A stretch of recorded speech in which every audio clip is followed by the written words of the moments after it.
What's up, hoes? Bitches and hoes. That's right, I mean you, Starlight, Scrum, Dawn. Definitely Dampharos, Butterfingers, Kush. Hello. A solo stream. When was my last fucking solo stream? I mean, you could count the Splat 3 I did, like, a week ago. Oh man, it was literally like 3 weeks ago. What's up, everyone? No, I did an Rando, apparently. The one where hookshot was in a stupid place I didn't want to get. What's up, Becken? But yeah, today we are doing... I've been kind of lost in Link's Awakening sauce a bit lately. So I want to do that.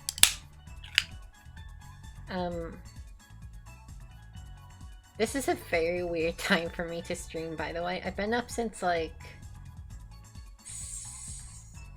I think I woke up at, like, 6:50 a.m. And I do have work tomorrow. I just kind of don't care.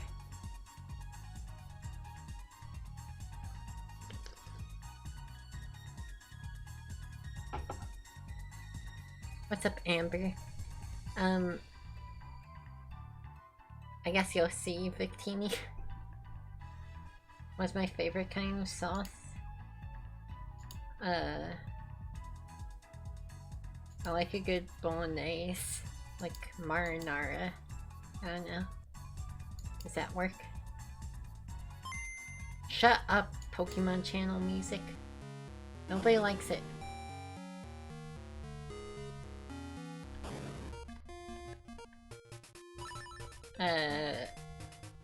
What should the file name be? I'll let y'all pick while I explain. So basically, the Link's Awakening Rando has an option where normally you get all the instruments, you beat the game, all that. There's an option to do bingo instead, so the game just ends once we get bingo. But you know, everything's randomized, so it's funky. It's weird.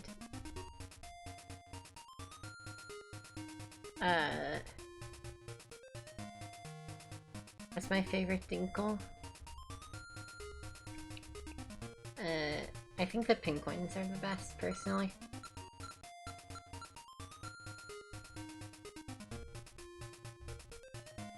Oh shit, let's go, Kush.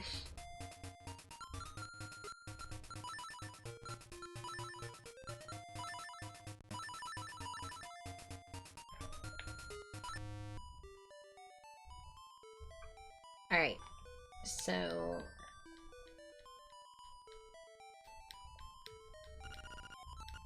Oh, that's good. I was hoping there'd be no bugs in this game. Yeah, as you can see, we have this bingo board, so there's stuff like... Kill the final boss, probably not doing that. Can do that. I wonder how that works, if you have to actually spawn it normally. So like there's like, get some dungeon, like beat some dungeons, just get the, like find the boomerang. There's some photos you can do, which are pretty doable. I'm trying to think of what I want to do. I guess we'll see. It's hard to make a route in this until you know what your random items are. Yeah, you just get a bingo, and then you beat the game. Also, entrance is randomized. I love bingo.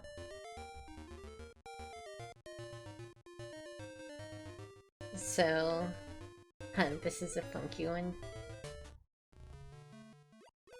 So yeah, all the entrances are shuffled around. I see. This has been very strange so far. So far it's been very linear. Hopefully that doesn't mean... It seems like where Link's house is... Oh really? I'm so used to having a weapon here, I've never, like, struggled to kill the crow. There we go. Oh shit, okay, so... I think we're gonna wind up... I know giving the bananas was an objective, so that's probably gonna happen. I forgot you were playing Link to the Past, Starlight. Maybe I didn't know in the first place. Link to the Past is cool. Okay, now we're finally in the main world. Our house is very far away from everything else.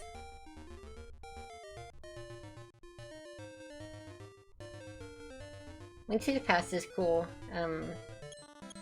If you like glitches, Link's Awakening is very cool, but it's pretty linear, so it doesn't have amazing replay value. Okay, I need to write that down.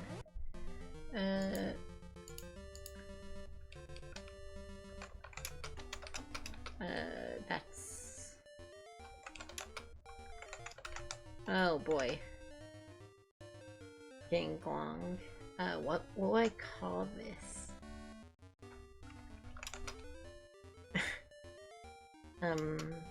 Prairie phone, I guess. Fine, that's good enough. Yeah, so we're off. You'll also notice, I'm gonna have to take a shit ton of notes to remember where everything is, because my memory's not that good.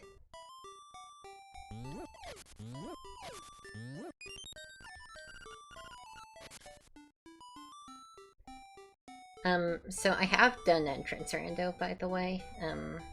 I did one recently for fun, and it was actually a really good time. That's part of what's been inspiring me to revisit this game. Yeah, I love the music in this game. It's very comfy. Hold on, game feels a bit loud.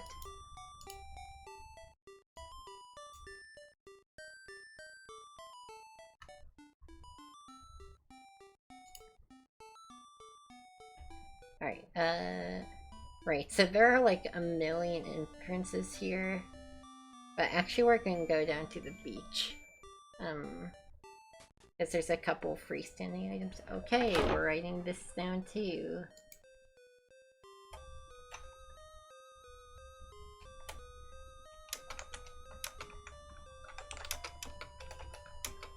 I figure I'd let y'all see my notes, by the way. I don't tend to do that, but there's plenty of room, and... I don't know. It's nice, it's like a tracker of sorts. If y'all can't even decipher it, it is gonna be a lot of shorthand. So hopefully it's not too unreadable.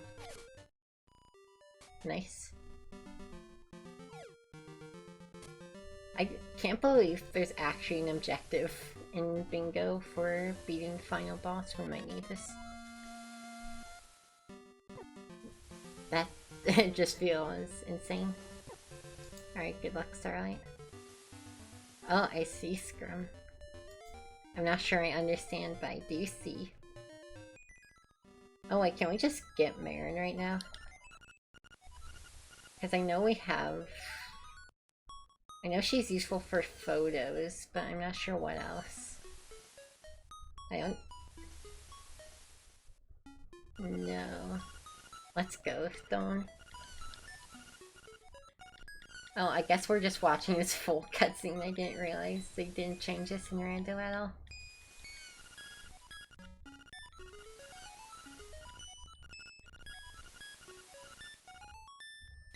Don't worry, this cutscene is only minutes long.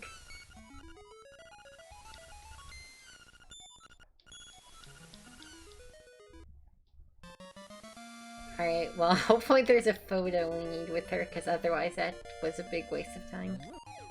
But at least we have a friend now. That's pretty cool. Any friendship enjoyers here?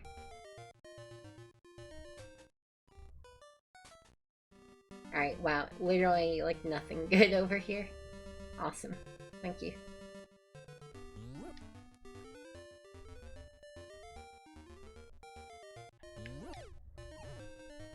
Also kinda sick that our first item was Blue Tunic.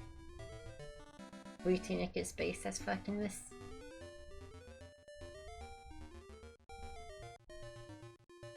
That'd be 6 Scrum. I'm still not entirely sure what a Dinkle is, but I support your decision. How have you been, by the way? It's been a while since, you know, we've both been busy with jobs. Oh my... Holy shit. Is this... Alright. Hold on.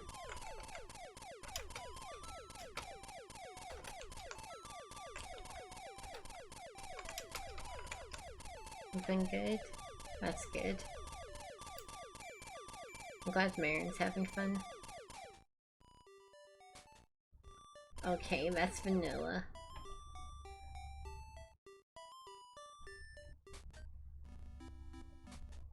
Also vanilla.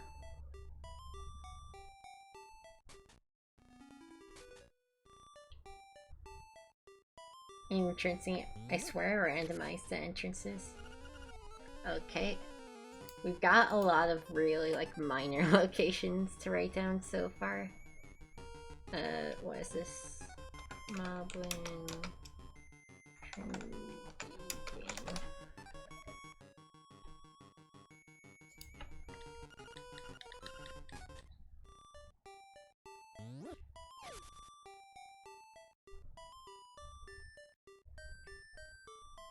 Yeah, so it's gonna be a lot of just checking doors.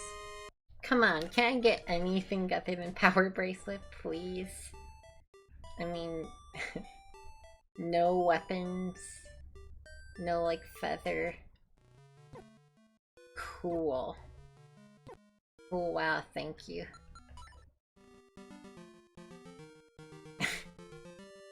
Thank you so much.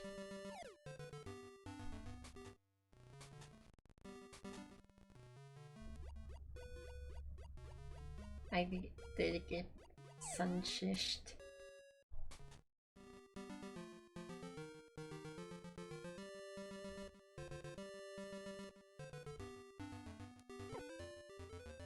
I probably should have checked the bingo board while I was there.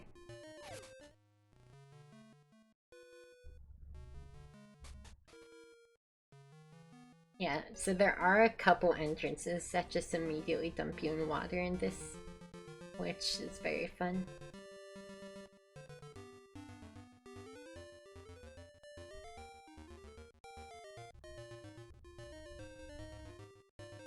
That'd be cool, Scrum.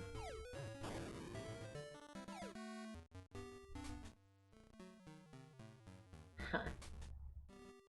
I almost want to write that down, but I don't think it'll wind up being important. I know, famous last words and all that. Excuse me. Excuse me, sorry. Excuse me. Oh god, sorry. Excuse me.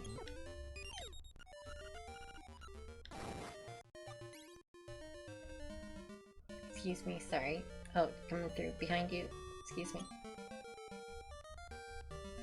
Excuse me, sorry. Excuse me. No, I'm sorry. I didn't mean to bump into you. I'm sorry.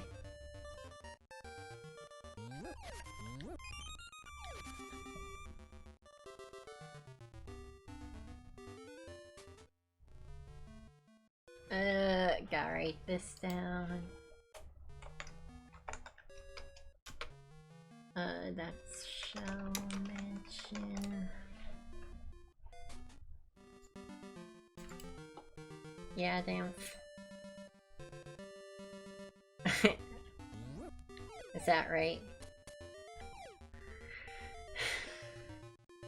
I normally like damage up stuff more, but I gotta be honest, the red tunic in this game just ain't it.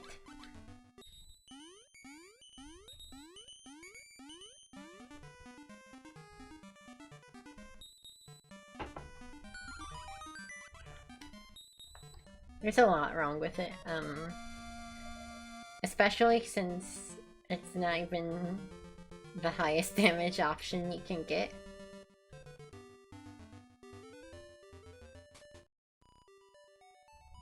Like, they just give you so much insane damage stuff in this game that it's kind of obsolete. And yeah, it also has stupid knockback, which is funny, but not very helpful for actually killing stuff.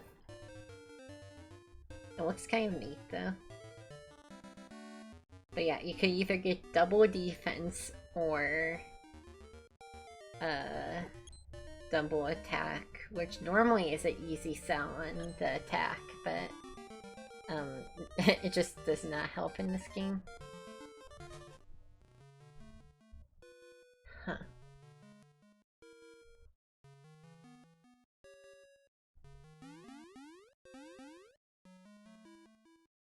Excuse me. Alright, this big long hallway better be worth it. It wasn't worth it.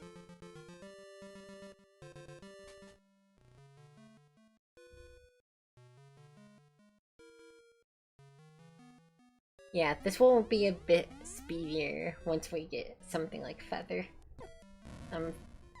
Oh shit. Oh, I'm surprised we didn't die there. What up, Funchy?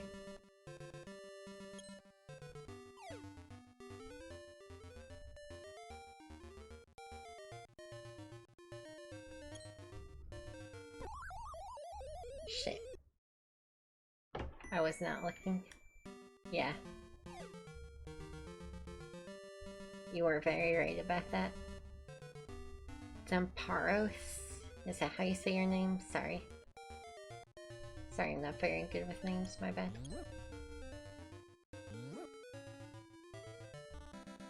Is it kind of crazy I've never mispronounced a name in my entire over a year streaming?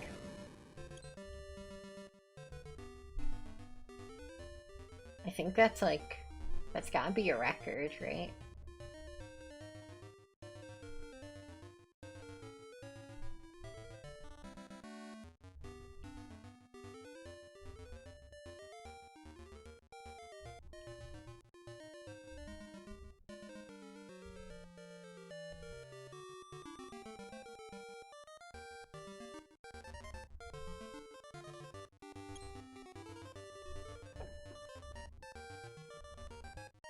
Yeah, I think it is Vamparos. I'm not really sure how else you would say it. Sorry, I was checking my texts. As you do. Streamer tips 101. Check your texts and respond to them on stream.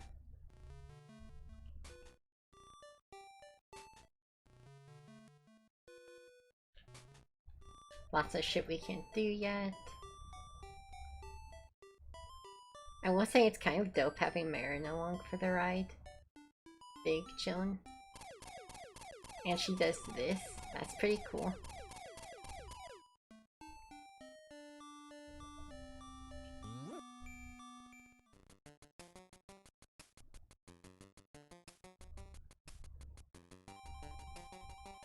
Jeez. God, it's like nobody listens to excuse me around here. Everyone's so goddamn rude.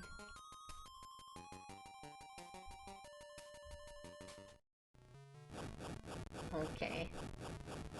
Oh, we could get through here. But it would hurt. I'm probably gonna go for it. I just want to check a couple things first.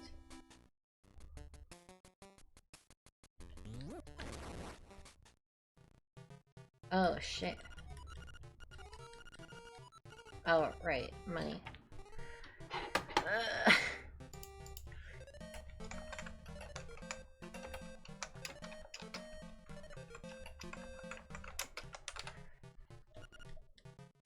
Awesome. I love how we just have nothing. That's my favorite part of this seed. The seed is a total ass. I just think that's worth mentioning.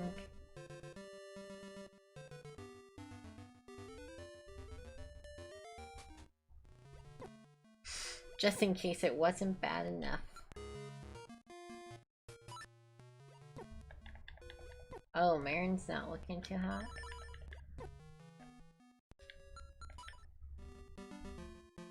Alright, time to walk back. God damn, dude.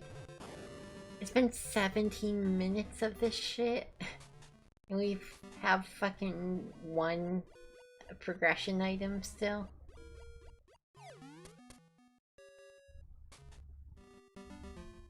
We don't even have money.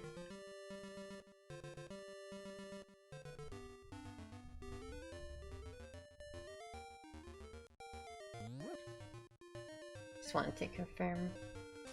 Oh man, dude. So I've done this before. Not everything was awful.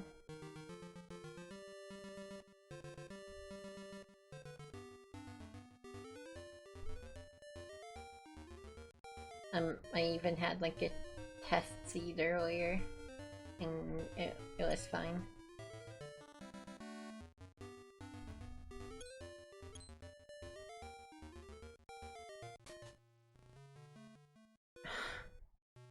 Another thing for later.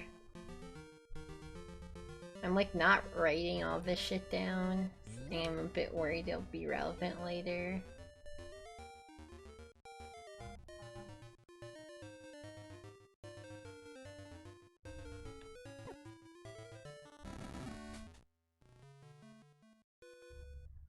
Is this even something I can do? No? Well, yes. Technically, yeah. Sorry, I'm not trying to go ASMR mode on you. Sorry. Okay. Sorry, my game switch is like all the fucking way over here.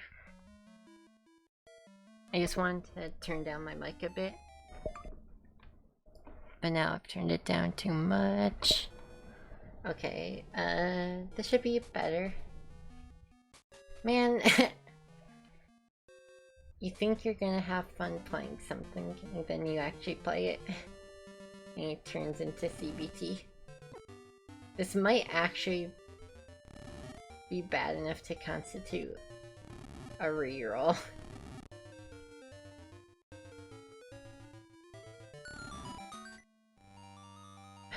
Okay.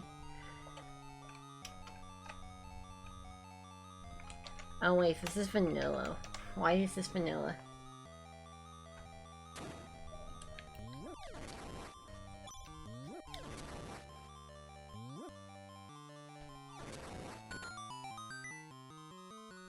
Can I do like anything here? Actually, I started walking through here, but I cannot believe it's been 20 minutes and we haven't gotten anything other than the bracelet. And our spawn is in the worst place possible. And everything's vanilla for some reason. If we don't get something soon, I might have to do something about it. Oh, thank fuck, we got something.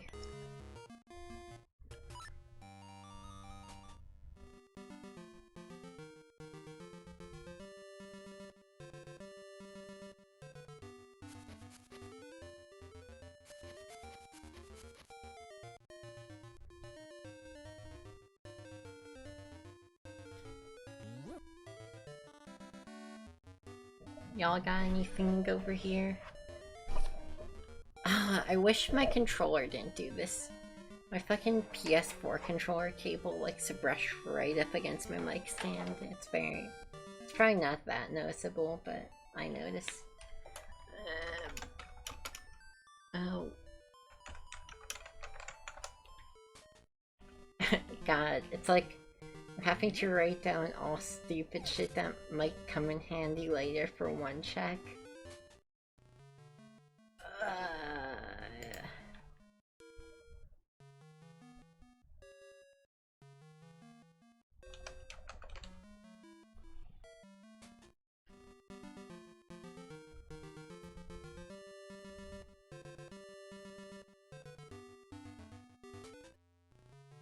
Oh shit. Thank you so much.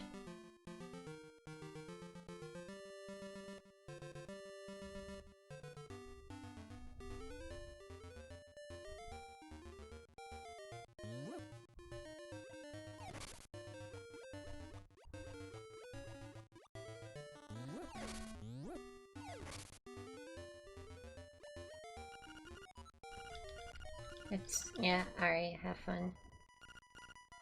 Did I not shuffle dungeons? I didn't shuffle dungeons, that's why they're vanilla. Oh shit, so I actually have a reason to reset. Cool, awesome. Let's try this again. That seed is actually give up worthy, I think.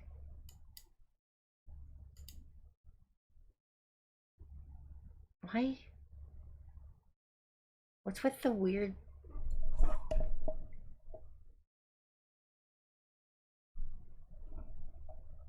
What's with that weird bass picking up? Y'all hear that?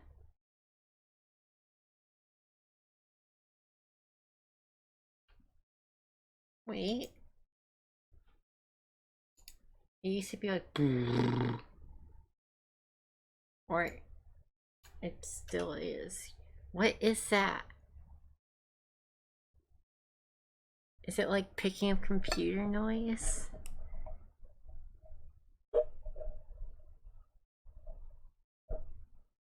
Huh. Hold on. There's an easy fix to this.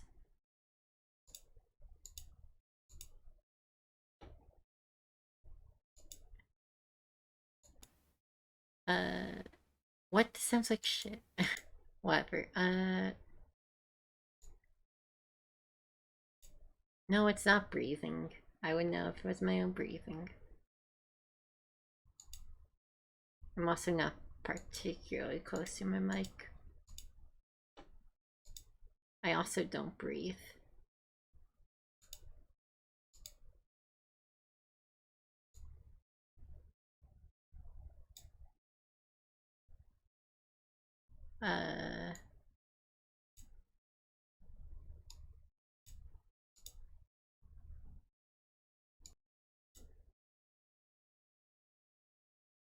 Okay, that should be good, maybe? No, it's actually been really life-changing. Your life improves so much when you stop breathing.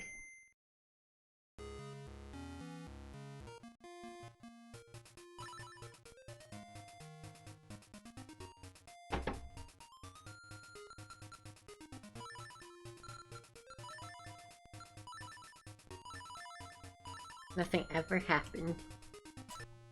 It was all a dream. Get it?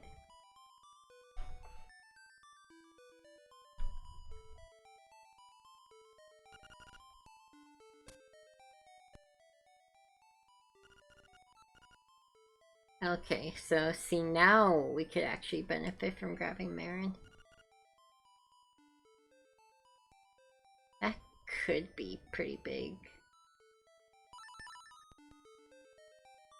But it involves doing some pretty major stuff. Okay, this is a much better spawn location.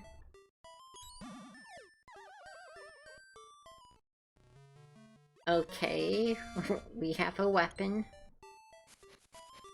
Yeah, much better. And the settings should be correct this time.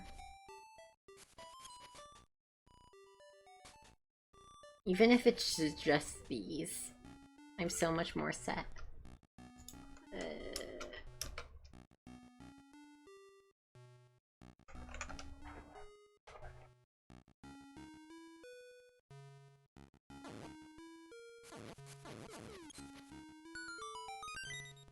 Turns out Blue Tunic really was cursed and was trying to send a message, a warning.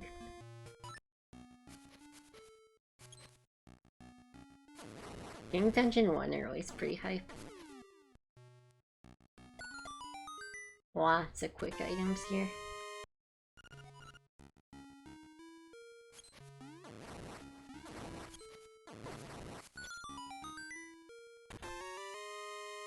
found a secret seashell, oh my goodness. Guys, I won. Oh my god, I think I actually won. Holy shit. See, I was hoping for a quicker seed. Last seed was so CBT. I probably wouldn't have bitched out if the settings were correct, but yeah, it was rough. There was so much scuffed about it.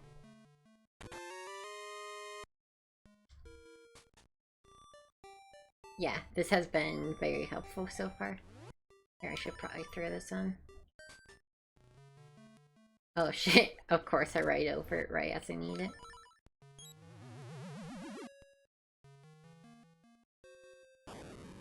Remember how we had to write these down last seed because I didn't have powder yet? Rough times. Oh yeah, that's something new with recent versions of the Rando. The trade quest is now actually randomized. It used to be completely irrelevant in this Rando, and just vanilla in the other Rando. Now it's actually like, you find random ass items like that. Okay, banana.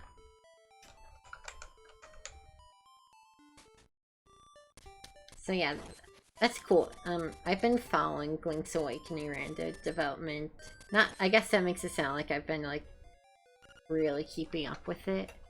I've been playing Link's Awakening Rando for years. So it's been cool seeing the randos develop. That's a bit more accurate of a statement. Also love Dungeon 8. Lava dungeons can feel very like cliche, but for some reason I think this one's really cool. I love this dungeon.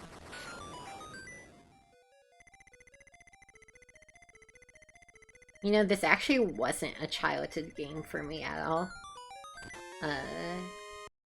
I played this probably like 2019, 2020, for the first time. I know I've told this before, but, yeah, a lot of people was like, oh, I remember that game as a kid, you know, Game Boy was a big seller, and everything. But I never really got into it as a kid, and I got into it recently. And like in the past few years, and I just really liked it. This game's awesome. I think that's really cool. I love when you can go back to older games and they just like completely hold up. I know people object to this game's inventory, like the limited buttons, but I think it adds an interesting element. Really, Sally? That's sad. But I don't know. This game has some kind of more mature themes in it, so I feel like I could appreciate it more as an adult anyway. Not that this is like, oh, super deep. Have to, only high IQ individuals won't understand. But it does have a like kind of weird introspective plot. With the unsatisfying ending. And that's the kind of shit you don't appreciate as much as a kid. Oh yeah, I guess if you don't know, so the base sword, like the level 1 sword, does 1 damage, I believe. And then you can get the level 2 sword does 2. Or I guess I should say the spin attack also does 2. So if you spin attack with the level 2 sword, that's 4 damage. Then you can get the red tunic and spin attack with the red tunic and level 2 sword, and that's 8 damage. There's also the piece of power drops you can get from enemies, and that can get your spin attack up to 16 damage. The boomerang does 32 damage per hit. It's fucking absurd how much damage it does. I could be wrong. Maybe the base sword does too. It's been a while. But either way, yeah. The takeaway is it does at least as much, if not double, which I know is significant. But it does, at the very least, as much damage as if you're stacking every other damage buff in the game. It's like... Well, the caveat to Boomerang is it doesn't affect a lot of enemies. Either is also a straight-up one-shot weapon you get for beating or like the Dungeon 8 weapon, anything get effects at one-shots. So, this game's kind of just busted. That's just kind of what this game's balance looks like. What did Marin give me for the song? I was like, completely teamed out. Must have sucked.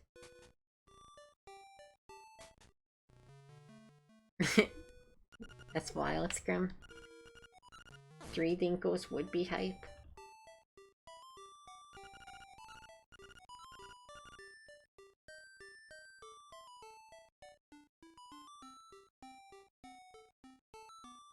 God damn it.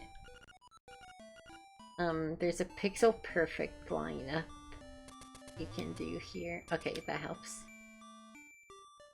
God damn it. You can actually, so if you've played the original Game Boy version of this game, you'd probably remember these annoying nag messages when you try and do something like lift a rock without a bracelet. They're actually useful.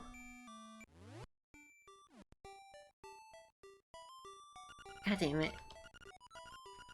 Unfortunately it is pixel perfect, but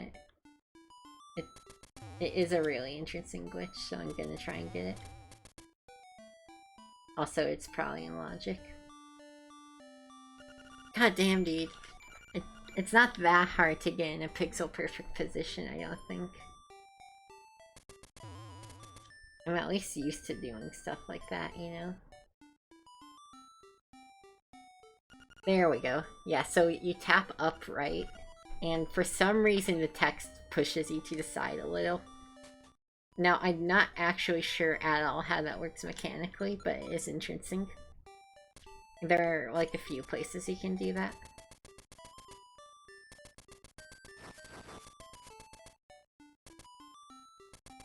That's right, easy every single time, actually.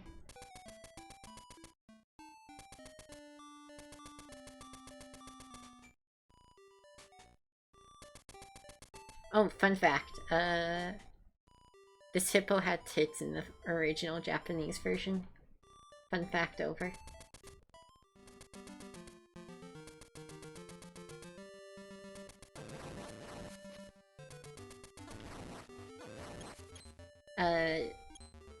Nah, but it was supposed to be like a nude model joke. I don't know why. There's like a couple vaguely pervy jokes in the original version. Like instead of... I think a lot of people know that. Instead of finding the mermaid a seashell, you find her bra instead. Stuff like that.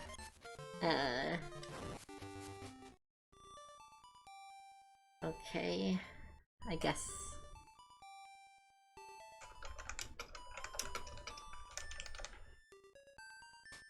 But yeah, some of you might also know that the German version of this game, if you talk to the enemy named Cuckman, he tells you to wear a condom, even though Link's Awakening players don't have sex, so it's kind of pointless.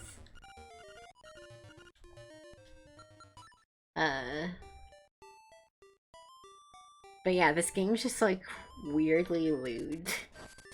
If you talk to Mark ever, he'll tell you about how he played a ROM hack of this game when he was young, where all the enemies and such were like tits and dicks.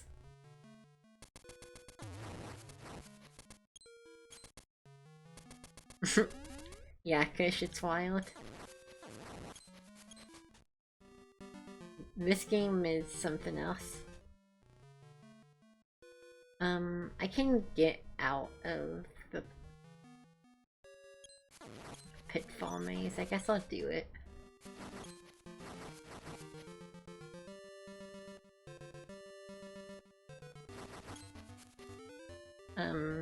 So, we're slightly over a hole, so we're like clipped into the next block. And when you screen transition while you're inside a solid block, the game doesn't know what to do, so it just places you at the lowest. It places you like down here in the screen. I'm not sure how that works exactly. But yeah, you can use that to get out of the pothole maze. We will go to Eagle's Tower. I'm gonna wait till I get bombs though, and preferably until I know where it is. But yeah, real gamers never beat Eagle Tower without bomb.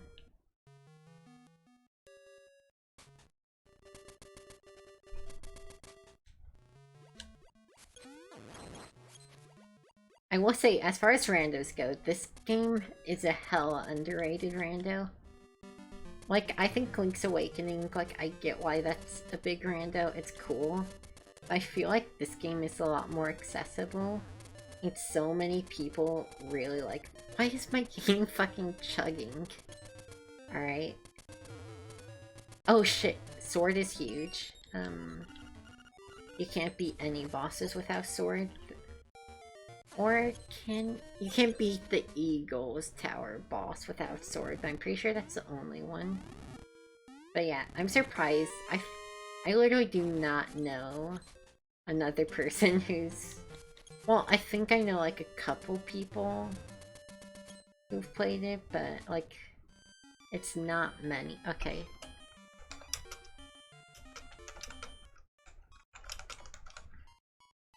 I don't know. I think more people should play it. The rando's very well done. You know what it probably is? You know what I'm gonna blame on why this rando isn't popular? For years the rando was pretty awful. And I'm sorry to the dev of the rando. I played it when I first played this game because I just wanted a rando for this game, and that's all there was.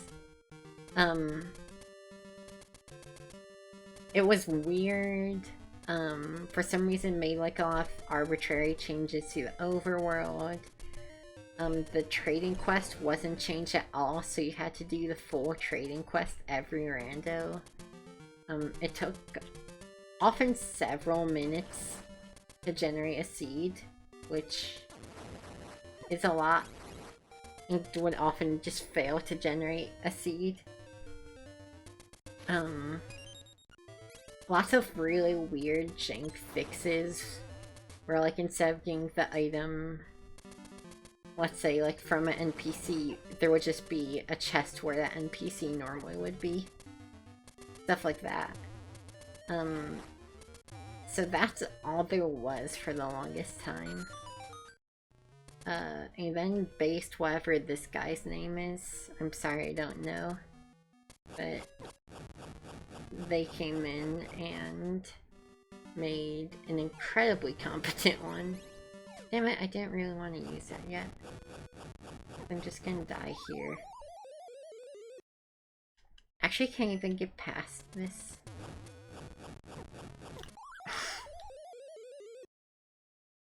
Alright.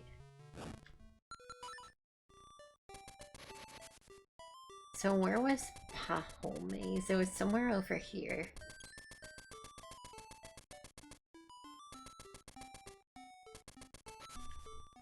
But yeah, I'm so surprised nobody plays it, because this one also has a ton of fun options. Like entrance randomizer bingo. It is the only rando I've ever seen with a bingo option built in like this, which is dope.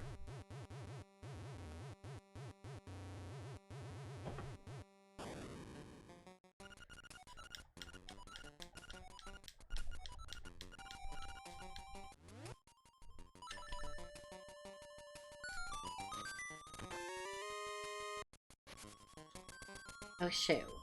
Is there any more Turtle Rock we can do? I don't think yet. Oh my god, guys, it's vanilla. Holy shit, what are the odds?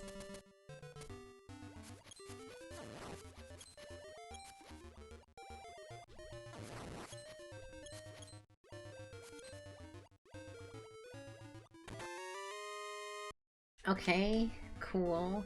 Kind of cool.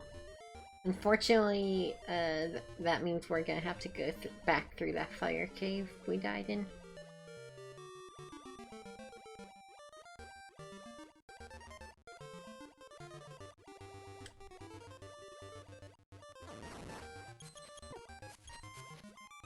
But yeah,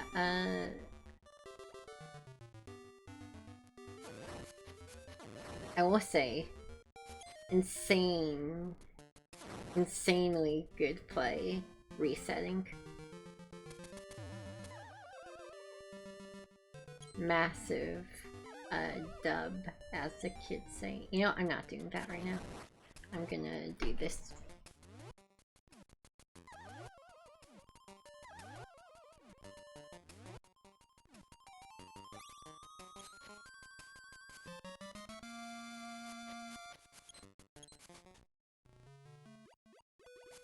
That's something fun about the DX version of this game. That thing where I'm like pausing and just walking across pits wasn't in the original game at all. Somehow they fucked up the pause menu so bad in this that they introduced several new glitches with it. Which honestly is a massive achievement in my books. That's a feat of programming. He mildly changed the pause menu animation and it breaks everything. It also can be used for frame perfect pause buffering, which is dope.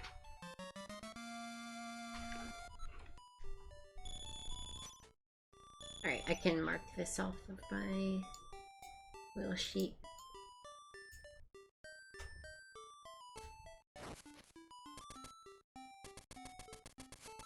So I think I need to find how I got out of Pothole Field again, because that gives me access to a lot of the world until we get Bracelet. Then I can just leave normally.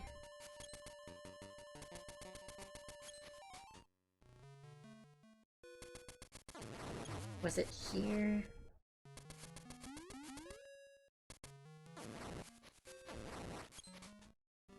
Yeah, okay.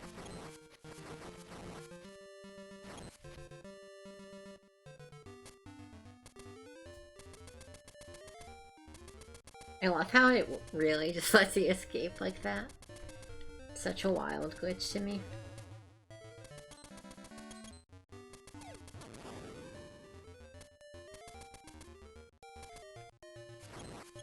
Just crazy that's the way they decided to fix getting stuck in walls. And you know what the best part is? So that only works if there's like standable ground near you. Okay, I guess I already checked this. If there's no standable ground near you, you're still stuck in a wall. So it's like not even a particularly good out of bounds fix. So it's really crazy to me they took the specific time.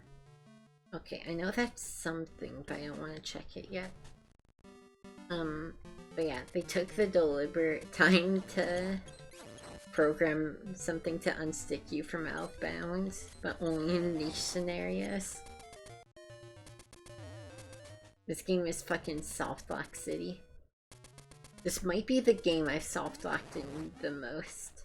Unless you don't count. I mean, you can save and quit out, so maybe you don't count that. But as far... I've definitely gotten stuck in walls. Hundreds, if not thousands of times just fucking around in this game. It's just that good.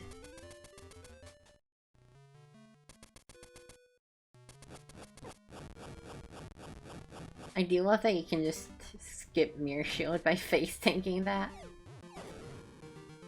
Quality programming. Speaking of face and tanking, kind of. Right. I don't have any key. I have a key there. Okay. That changes things. A very little bit, but it does change things. What up, Liam? I'm actually gonna save.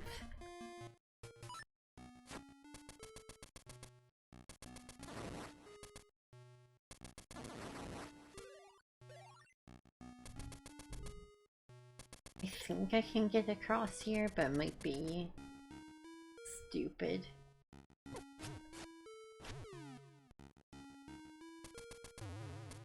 Oh, no, it's easy. Yeah, I just want to check what this is before committing. Shield.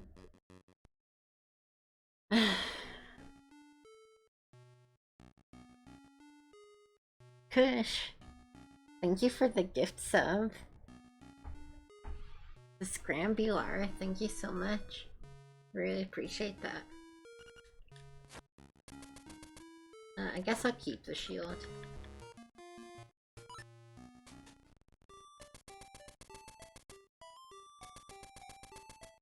Oh, you know what? So now that we have the sword, something I didn't even think about is we can steal shit now that we have the sword.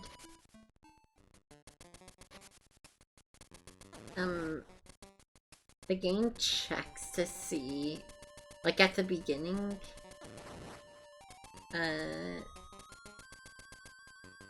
they didn't, want you like just stealing the shovel instead of getting the sword at the start. So they made it so you can't steal until you get the sword, but that kind of works as a weird rando check. Kush, thank you for the sub. Just a regular sub, thank you. You're in Japan right now, that's crazy. Also, like, just on a trip for work. How'd that happen? How's that going? Japan's always seemed cool to visit. Of course, right? I may not show it, but I'm somewhat of a weeb.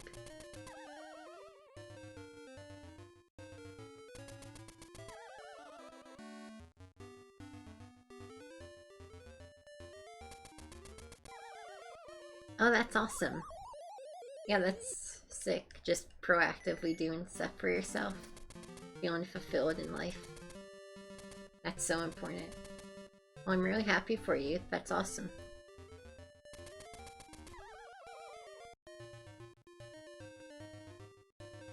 Oh, what? Your parents met in Japan? That's crazy. What region are you in? Out of curiosity.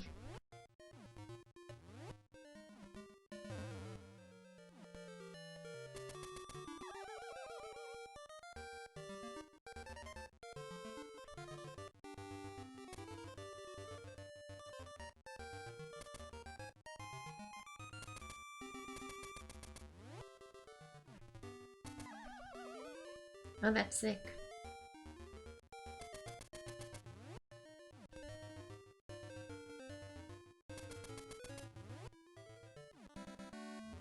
Yeah, please do.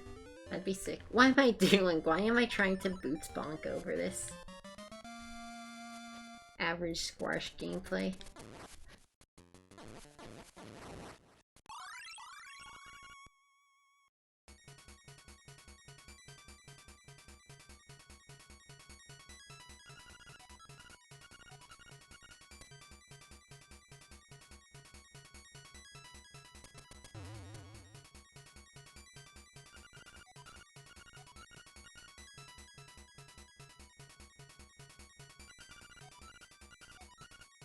Yeah, it's time for this again.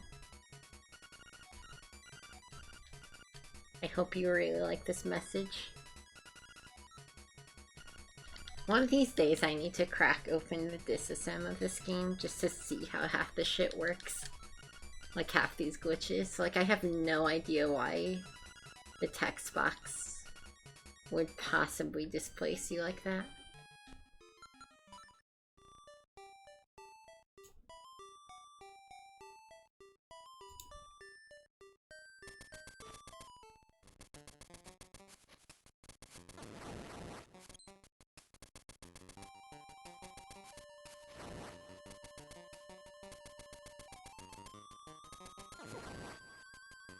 I also have no idea if that trick works. There's a loading zone under here, but I have to imagine it's not actually present until you lift up the rock. I think clipping in it would help. Anyway, let's take the usual path over. Take I-29.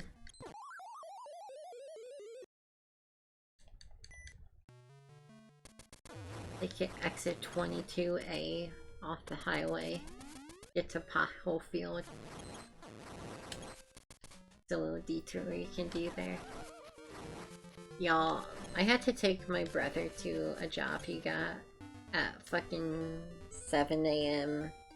I tried taking the highway. Y'all, if you've never, like, if you aren't a driver, words cannot describe how fucking stressful rush hour highway traffic near a busy city is. Holy fucking shit, I felt it. I literally had like a headache all morning from how stressful it was. I do like driving, but not like that in the slightest. Especially, I don't think I've talked about on stream. A couple weeks ago, like a week and a half ago, I got rear-ended on the highway. I had to like take my job into the, or my car into the shop and everything, driving a rental right now. Which is whatever.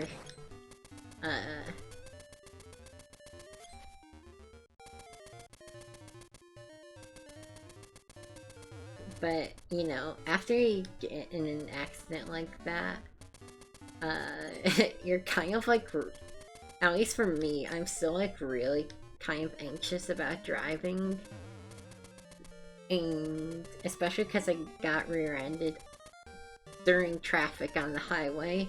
I was fucking I was like white-knuckling the wheel. Probably looked like a scared teenager. Like, first time driving the highway. Yeah, I can't imagine doing it manual.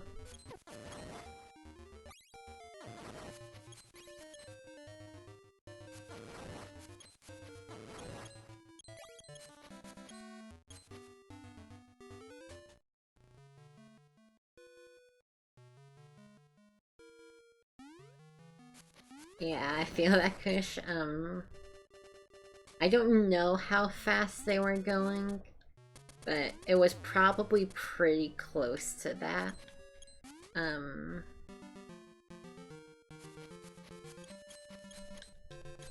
Maybe not. I don't know how much they slowed. But basically, they were looking to change lanes because they were trying to get on the exit and weren't looking ahead on the highway. And just rammed straight into my ass.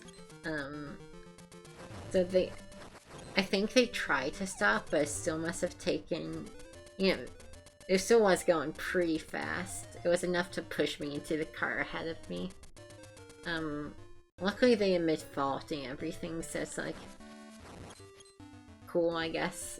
I guess I just get some dents buffed out of my car for free. Whatever.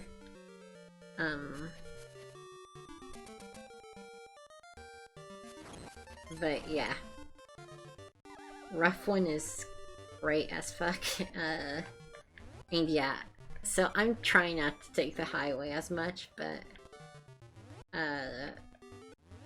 this particular route, it's like 5 extra minutes not taking the highway. But I think it even saved time with how bad the traffic was.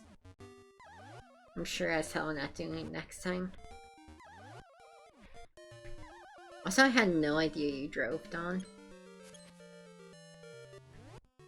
I don't know much about, like, what you do. I don't know what your job is if you have one. I don't know, like, if you have a car.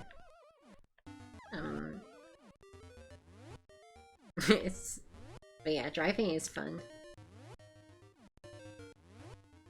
Damn, 6-hour marathon drive. My longest drive is has been like 3-4 hours. I can't imagine. I don't know how any. Am I clipped enough? No, I knew I wasn't. This game's fucking lying. But yeah, I don't know how anybody does like 12 hours in a day. It just sounds so mind-numbing. Oh, that's true, Starlight. That would be... Yeah, that would be interesting to know your credit card number. You know, just learn more about you. Yeah. Also, nobody's obligated to talk about themselves. Like you aren't. I totally get why some people wouldn't want to. Oh, okay. I was thinking we had to get something soon. Because the seed was starting to dead end. And turns out it's the most important item in the game.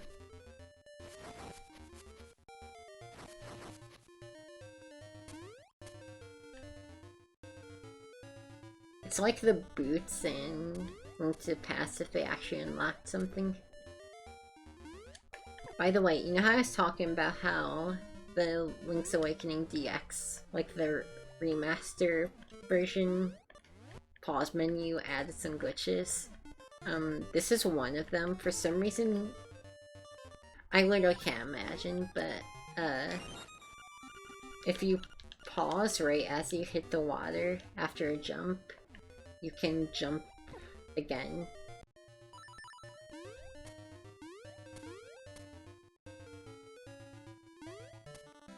That makes sense, Liam. Yeah, I guess it doesn't have to...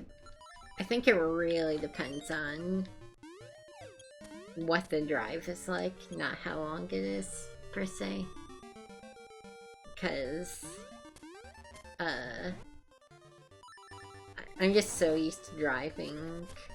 I'm in like a pretty metropolitan area. I'm not in the city, but I'm very close to the city.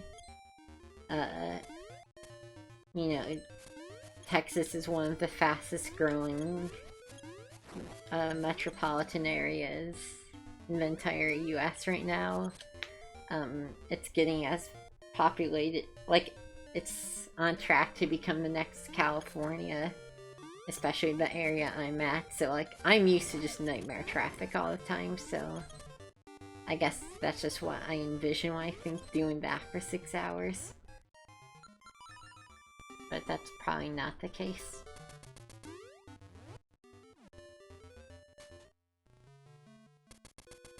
Right.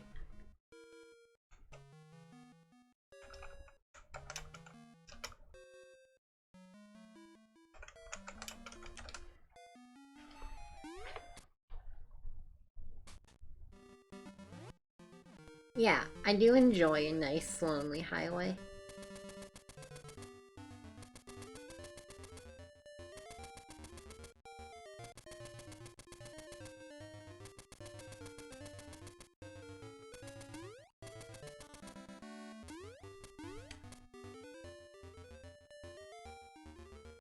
So we can do more stuff in Dungeon 188.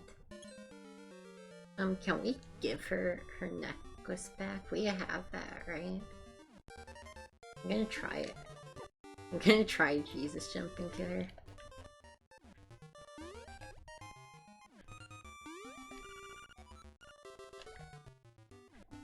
What? Oh, I don't think I've ever stayed on the screen long enough. I guess she moves around after a while. What? I've never seen this text or her move. Why is she doing this? You know what could be?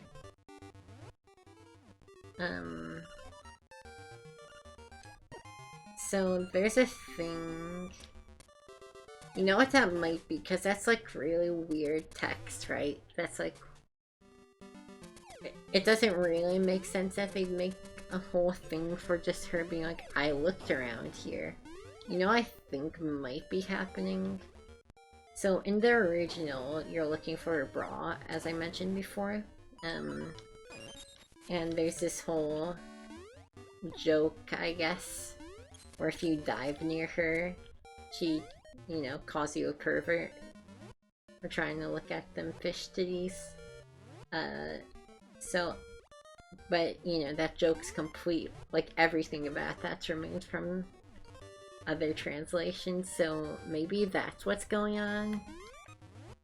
Is it doesn't really know how to handle the fact I'm jumping around near her, and it's just assuming I'm trying to look at the fish titties. That's my best guess. I don't know. I genuinely don't know what that looks like. You think you know everything about a game, and then you try giving a mermaid a necklace by walking on water.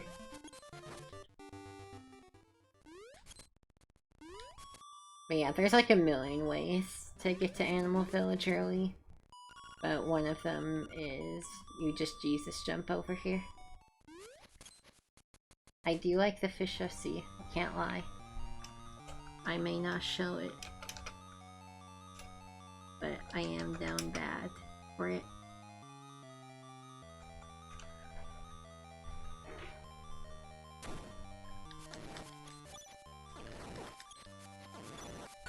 Still, you should only try and get the fish to see with their consent. Peeping isn't cool.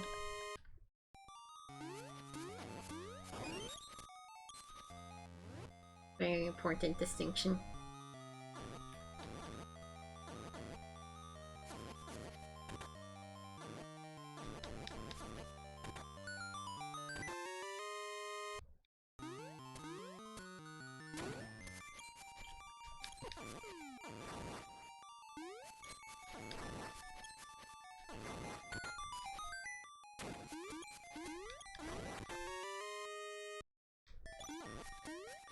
Awesome, thank you so much. Not only do we likely not have to beat Turtle Rock, it's also one of the only dungeons you can skip entirely. Or boss keys you can skip entirely, I mean. Boomerang's helpful most places. Okay.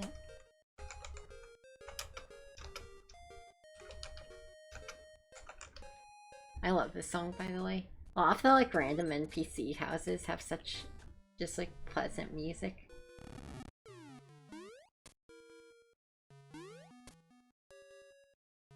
Fuck, that's not helpful. I would have had to do some real fuck shit to get that.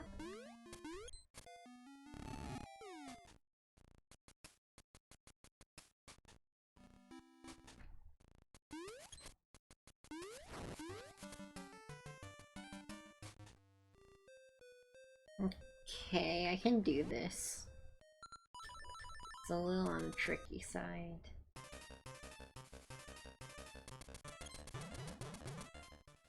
Well, that is not how you do it.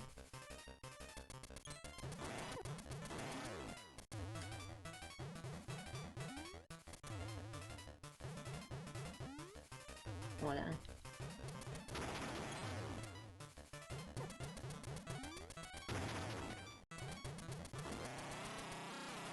I didn't do that well. There's a glitch you can do where you get stuck in the dash animation that I was going for. Like, you get stuck dashing with your sword out. But... yeah, I can also just stab him the normal way. By the way, no idea why that does so much damage. Dash attacks are goated in this game, which is kind of cool. They're not usually that helpful.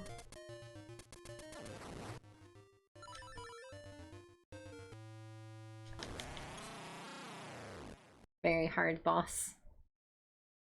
I love that you can just kill that boss before you even see him. There is a mini boss there. Oh shit, Damp! Someone wake Damp up.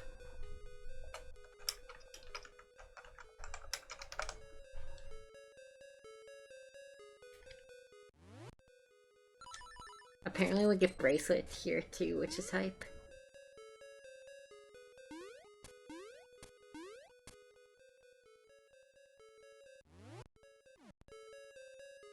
This song is super cool, by the way. I just feel like that's worth mentioning.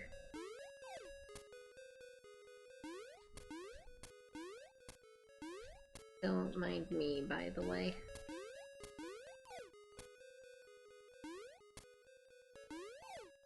Oh wait, I have a fucking sword. What am I doing? I'm so used to not getting a sword in randos. So that's something I haven't... If you've never seen a glitch playthrough of any kind of this game, you can... Any wall that looks like you can jump off it, like anything you could jump off if you were at the second layer, you can jump off just whenever you feel like it with glitches.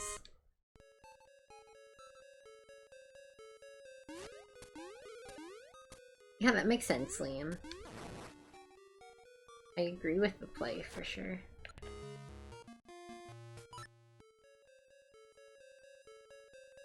But yeah, that's one of the really fun things about Link's Awakening glitches, is just learning how to super jump and then learning many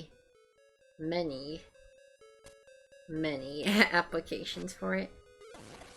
Obviously, it's a little powerful, so you can use it just about anywhere. Like, for example, want to get that chest? Just climb on up here.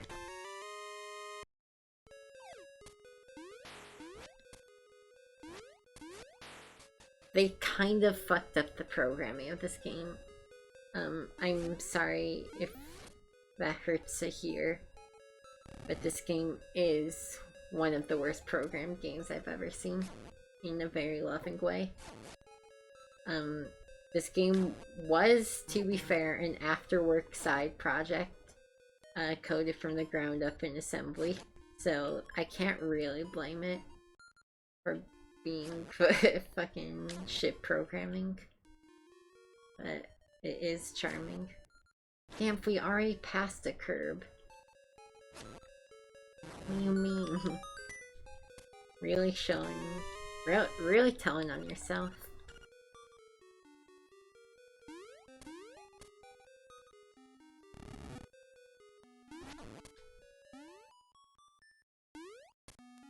Alright.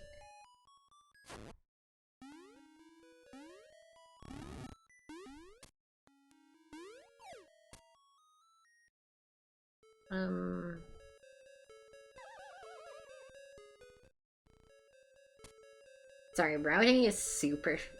This dungeon's already very confusing casually. When you throw glitches and Kurt Angle into the mix, it becomes a fucking lot.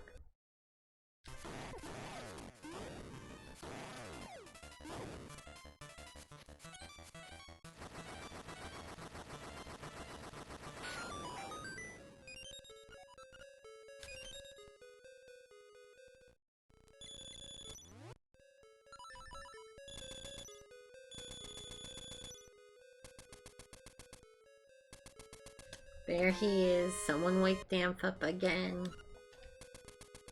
Also, their power bracelet is.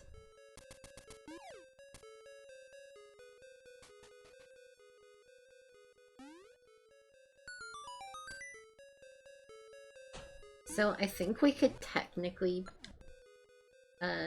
break all the pillars. No, I think... Never mind. Maybe not.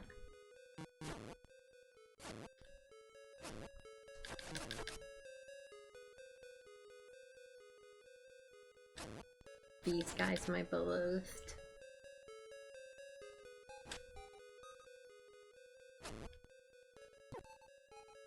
Some days I have no problem with it. Other days I embarrass myself.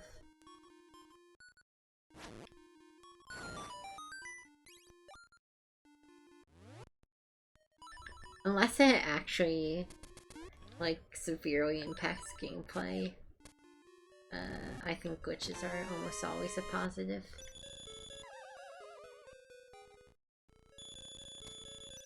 Yeah, I don't know, it's just awkward and rough timing. I don't know. I think it's not that weird to struggle with him.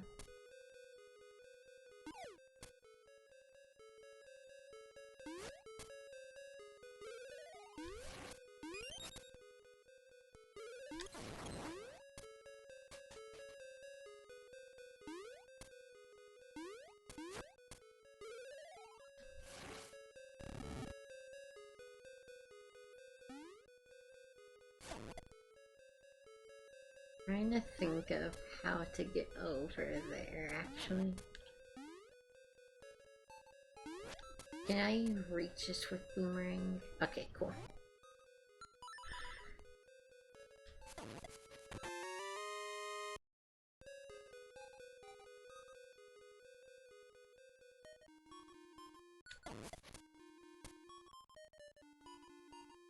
Let's go, Scrim. I still don't know what a dinkle is, but that's very cool.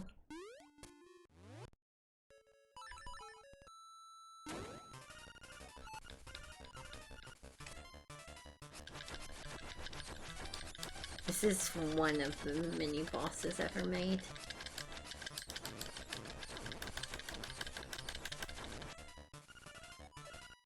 Oh, also, when... No, I saw the thing. I saw the link. I'm just still not too sure. Why did I do that? But yeah. You might have noticed he was like, "Ha, that's all you got," after I killed the boss. That's based on a frame rule. This game has frame rules, which is fucking hype. It's just like funny Mario Bros. One.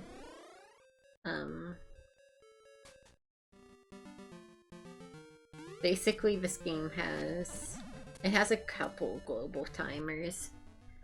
But one of them is every other frame, which doesn't sound super significant. It's like, oh, what's the worst thing that can happen? You lose a single frame, but it's actually really fucking significant from a go fast perspective. Because stuff like, that boss can give you an extra text box arbitrarily, or, like, when keys drop from the ceiling, depending on that every other frame rule, you can either pick up the key immediately, or the key has to bounce first before you can pick it up. I know this is like total nerd shit, but I like nerd shit. That's why you're here, right?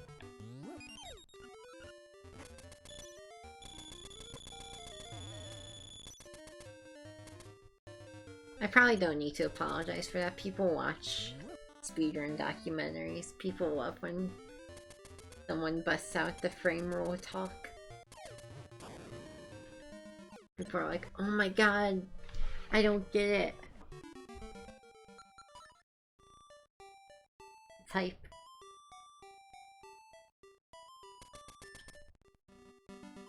Or maybe you get it. Oh no, I gotta be honest, so Bismuth has, if you don't know them, they're really cool. But they have a series on the 8-Bun Challenge, like the Mario 64 thing. But half the time when they're talking about like the super technical shit, I like completely, I want to pay attention. I 100% just glaze over.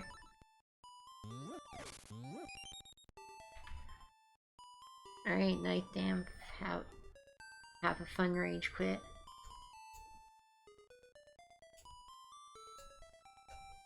Rage sleep.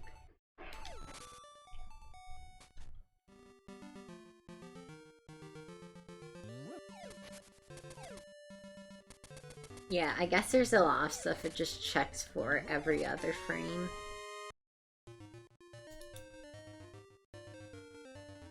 Which is very silly.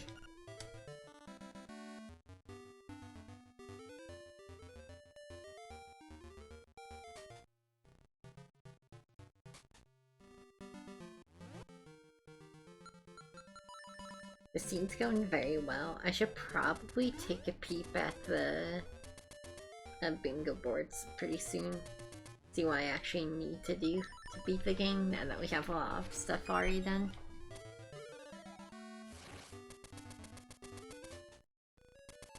Oh shit.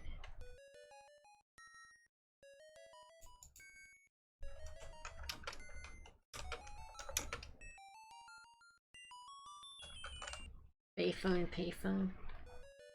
Hold on, I want to get an item first.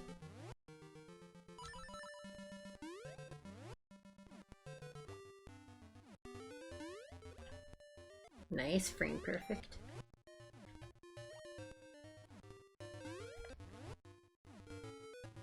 Damn, those were almost very good Jesus jumps. But, you know, can't always get the frame perfect button presses. Well, I'm fucking glad I checked that.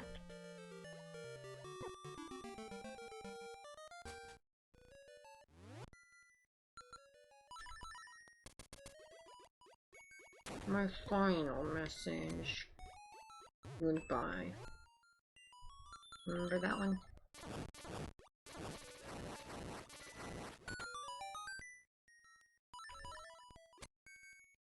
Yeah, this is one of the reasons I grabbed Shield, by the way.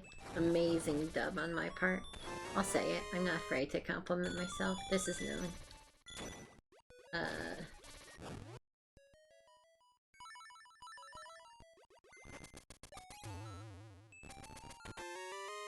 But yeah, you do need Shield for those guys. Hard requirement. There are like 2 places where they appear, so you have to get Shield for him. Very cool. It's kind of cool that's actually helpful from a Rando perspective, though.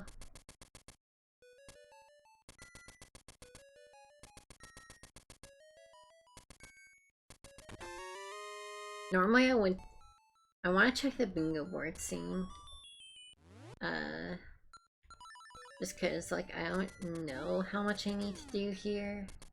I don't know how much I need to do with the seed, but D4 is very fast, so it doesn't really matter.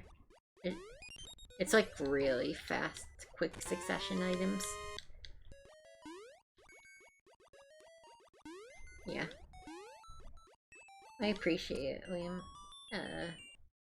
You know, it's just nice to be acknowledged like that.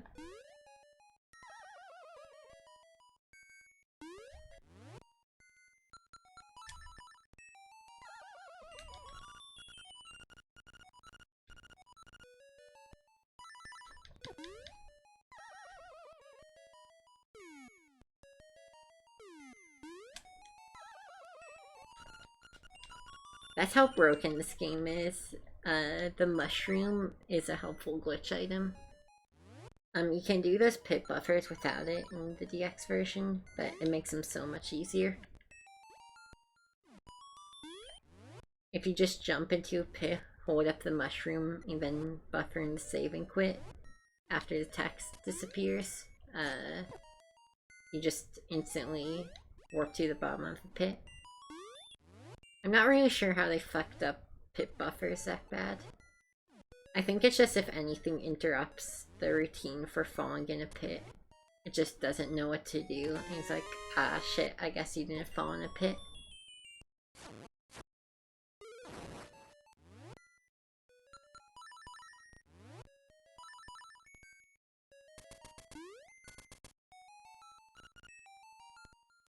Alright, I guess we don't have a single small key.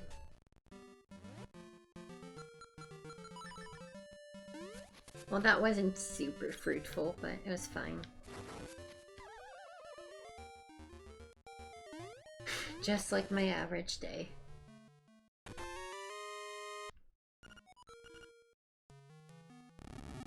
I also, by the way, I'd like to point out, banger text box from the medicine bottle.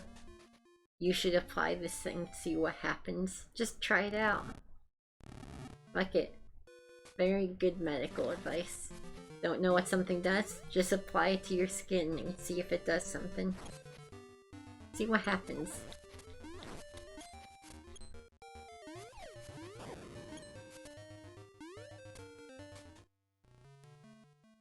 Oh shit, Yoshi doll moment. That's a puzzle thing, Starlight, where it's like, whoa, did you find... I don't know why I fucked that up. Gotta be honest, I've done this a million times. It's like, it wants you to try and open all the chests in a certain order. But you just don't need to do that.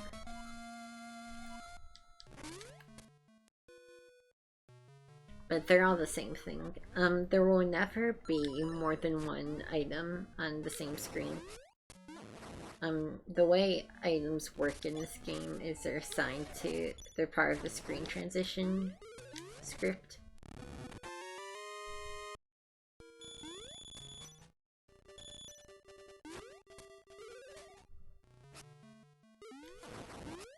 So like, by default, the default value for room... oh shit, that's huge! The default value is key, so if you get any chest in a room without an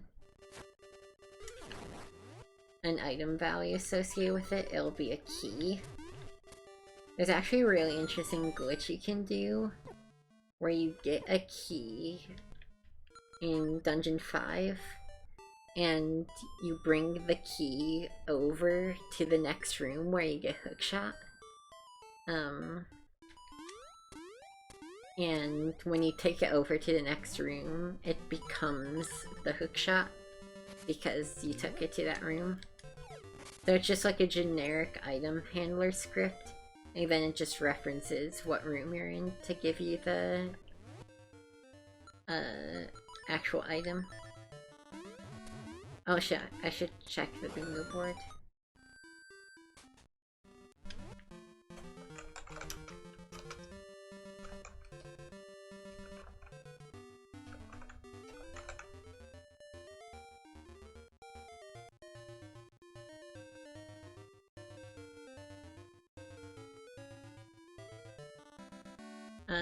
I have no idea how shops work, gotta be honest. I have to imagine with the shops, it's something else. But... fuck, I guess I don't really know.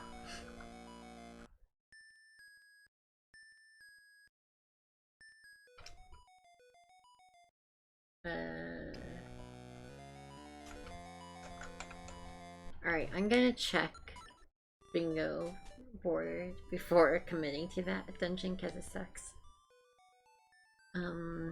I can get Thunder Drum. This is like such a free bingo other than those. Because who fucking knows where those are? I still think that's our best option. I think I should do more of Dungeon 8.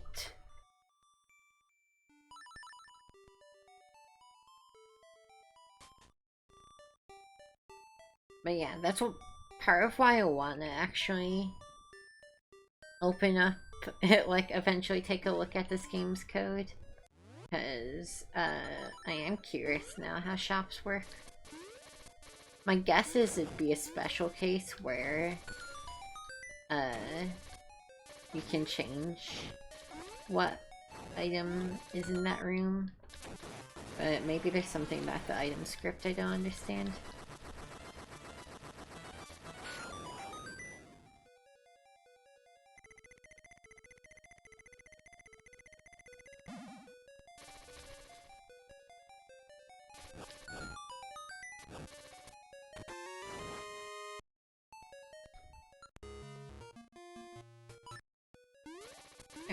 But yeah, depending on how hard it is to find stuff like the maps, if we find the photo rat, that could also be a viable option. Also, don't mind the backwards block pushing. God, this game and this dungeon's glitches are badass, I'll say that much.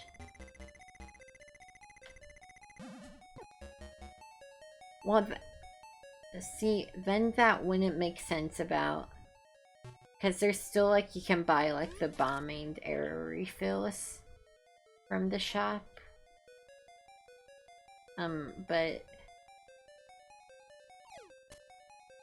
I'm just not really too sure what happens. But I do know I am pretty certain it's not multiple shops.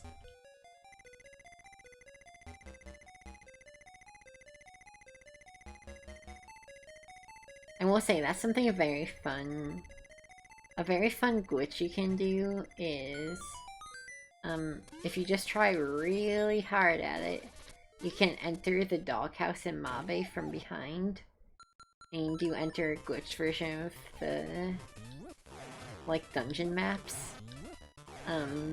That's all sorts of fucked up, including, the ID for what item you get from the room, so you can explore these weird glitch dungeons.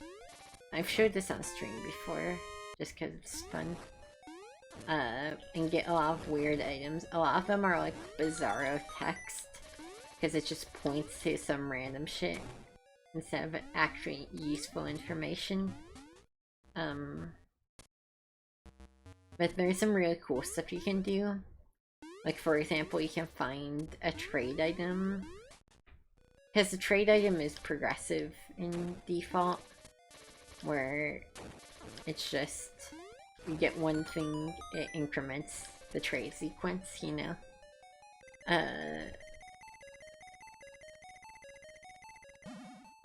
So you can actually find an item that's just a generic trade item, like trade quest item. And you can keep getting that over and over and get like a weird overflow trade quest item with glitchy graphics. You can get like, you know, level like 9+ power bracelet. It doesn't do anything, of course, but it's a lot of wacky shit like that in this game with the way they do things.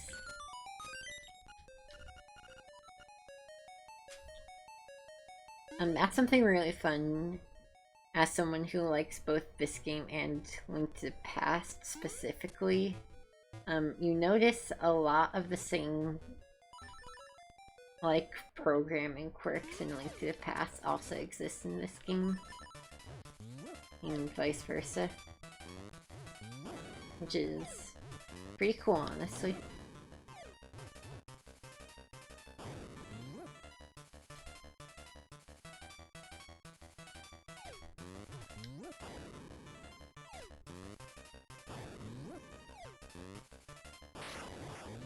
It actually goes above level 9. You can get shit like level rupee symbol power bracelets or other fun glitchy texts.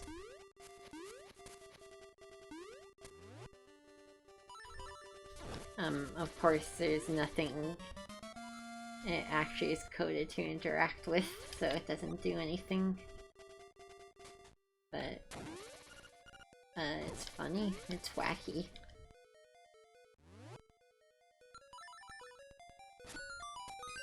I will say, this game got fucking rawed reputation-wise.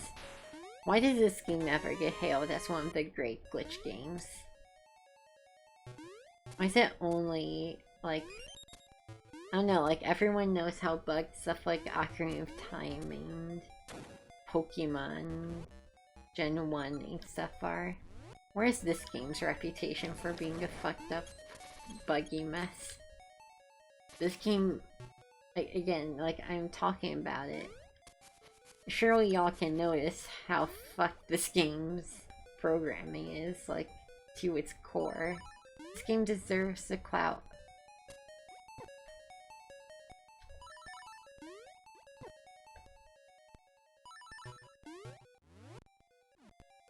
There's a couple bugs.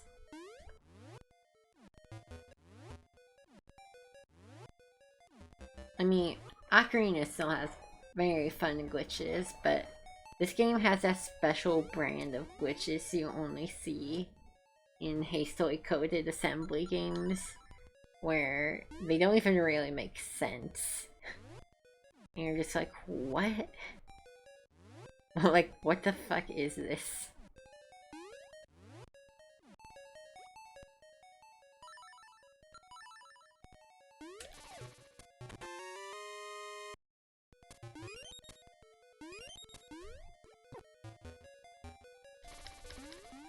There are like multiple ways, depending on what version you're playing, for example, to warp to the end boss. Which normally it's only one, right? Most games don't have multiple.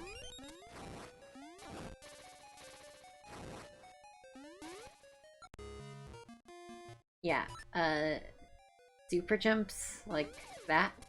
Very fun. Honestly, it's kind of like a legit cool mechanic. If anybody's making like a Zelda-like game like this, he needs a mechanic idea. Make super jumps a real mechanic, please. Just give the game wall jumps, thank you.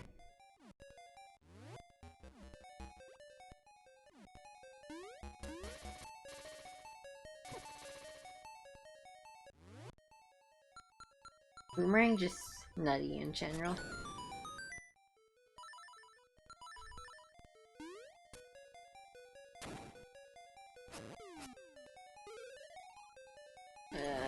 Sorry, wrong room.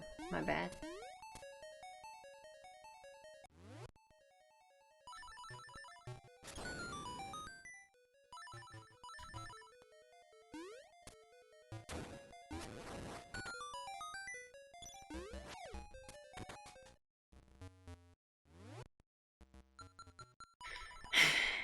This game sure has bomb arrows, Starlight. And wouldn't you know it, the scripting they use for bomb arrows is fucking atrocious and has one of the biggest bugs in any game. Also, imagine fighting bosses. Lol.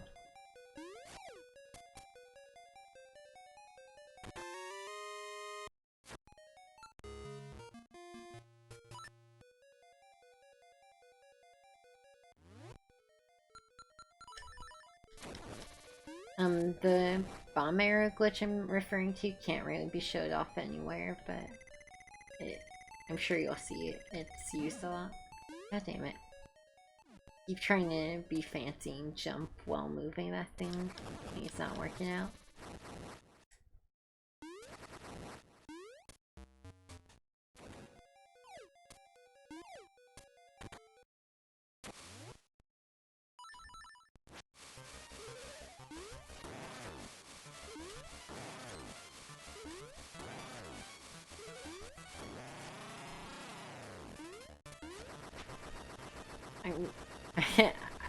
Don't get your hopes up too much. Not that it's not cool.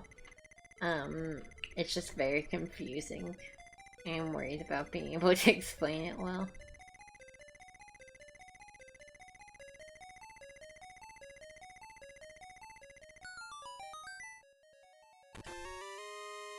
Especially since one of the biggest uses is in Dungeon 7, which I'm not sure I'm gonna wind up doing.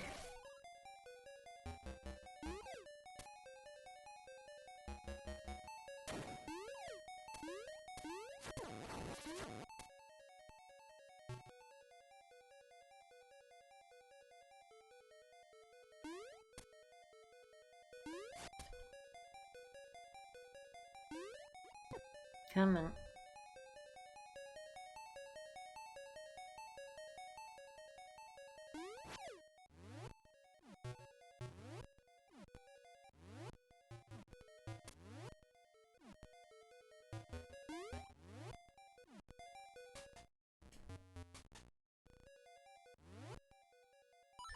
So you can skip this boss key even if I didn't have it, but I figure I could just use it.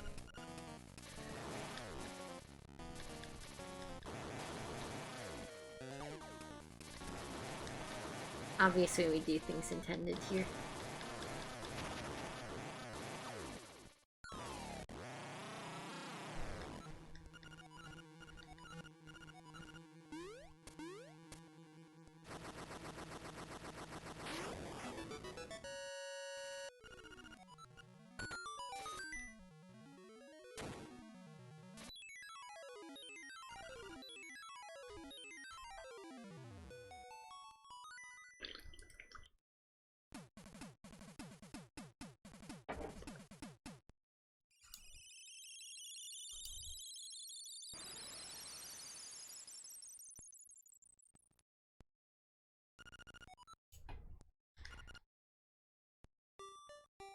Right, so I always feel like I just woke up from a nap fucking whenever I beat a long dungeon like that.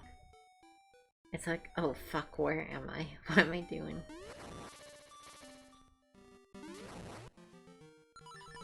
You know what, fuck it, we're being Dungeon 7, because I can literally do that right now.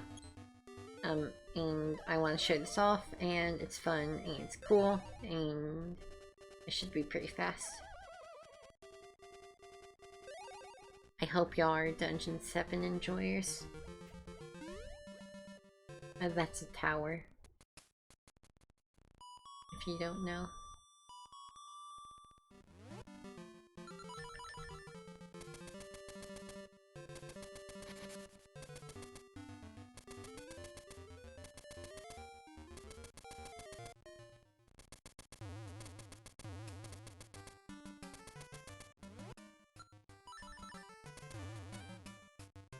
But yeah, bombs are sick in this game. You're about to find out. You might be thinking, I don't recall using bombs ever in Eagle's Tower. Why are they significant? If that's what you're thinking, be patient. I'm getting there. But, nah, just be thinking about that. If you don't know, think about what bombs could possibly be helpful for.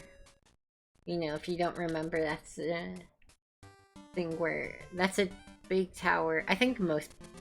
Eagle's Tower is a very memorable dungeon, you know. You run around, you knock down the pillars. I mean, that's basically it, but it's pretty cool. You climb, you fight a bird in the Eagle's Tower. Nobody saw that one coming.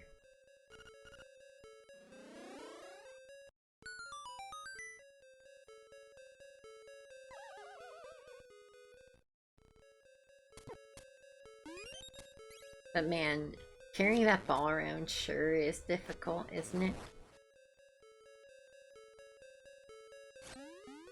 If only there was another way you could demolish a pillar.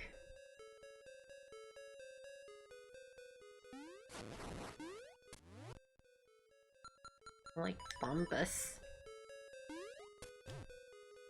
Oh, it works.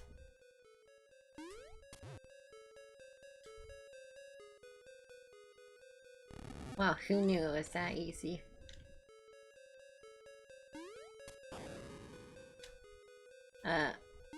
So obviously there's more going on to this than just you can blow up the pillars. Obviously that's not how bombs work. So, so you're normally only supposed to be able to place one bomb at a time in this game. So normally the bomb arrow script works by you place a bomb and then it looks for an arrow to attach it to. That's the long and short of it anyway. And there we go! Entire pillar puzzle done in like half a second.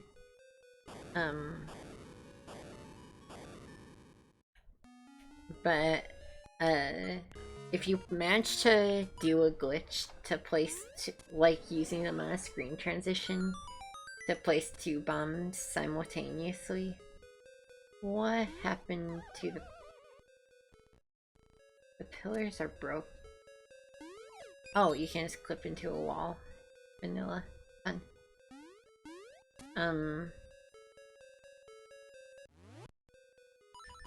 But yeah, if you place two bombs, the game... And keep in mind, my understanding is shoddy at best, because it's a very weird arcane glitch. Okay, I guess that didn't fully blew up, because I save and quit too fast. But, basically it tries to attach the bomb arrow script to the bomb, and, that does weird stuff. It like starts activating random actors in the room. And TLDR, it plays certain cutscenes in a room. Stuff like that can include the pillars, so it's like it's just trying to run the bomb arrow script without an actual arrow to attach it to, and it just starts fucking with other sprites on the screen, basically. That's the best I can explain it with my layperson knowledge. Yeah, exactly.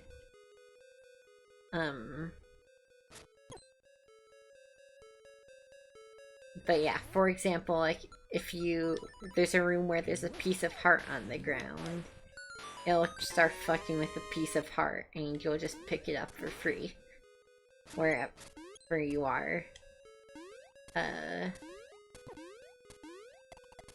Yeah, very bizarre glitch. Very cryptic, and again, I wish I was a bit more knowledgeable so I could explain it a bit better, but hopefully that makes some sort of sense. It is some true spaghetti coding that you just place 2 bombs at once and it starts fucking with random shit on whatever room you're in. Yeah, it's very cool. It's super cool how fast it makes this dungeon.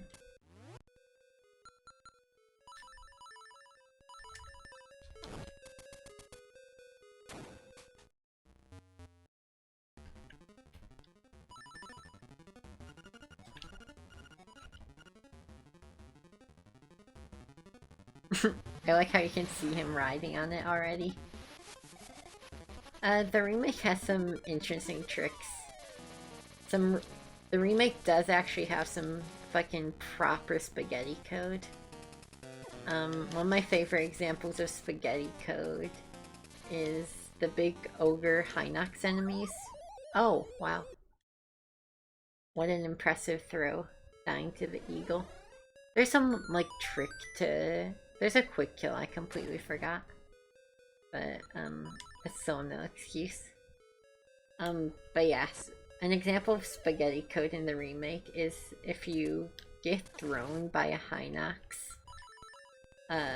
on the same frame, you get damaged by it, it just throws you, it just fucking yeets you super far, like, ridiculously far, to weird places, including, in Dungeon 8.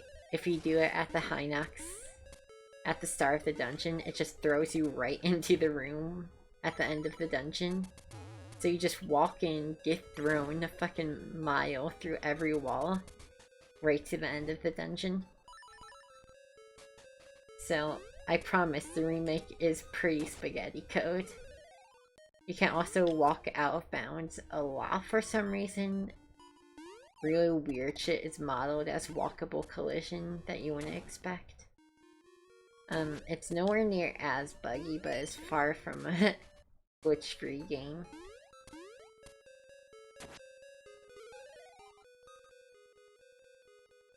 I can't believe I have to Goomba surf again because I died to the eagle.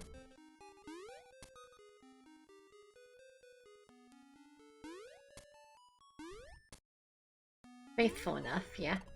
I do like the remake. I prefer the original. I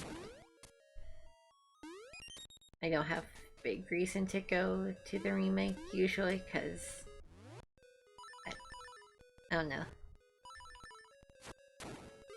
This just hits. But, remake is cool. I wish Grezzo would do more 2D stuff.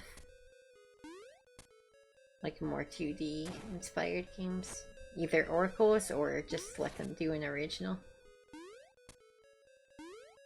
Honestly, I'm surprised Nintendo hasn't told Grezzo to make a completely original game yet.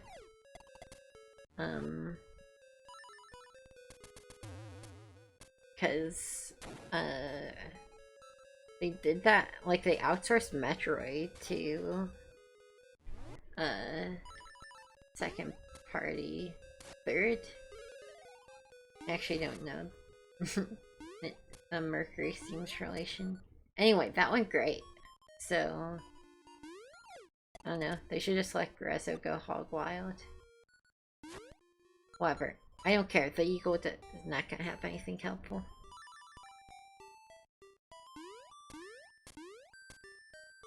Yeah, that's my ideal Starlight is...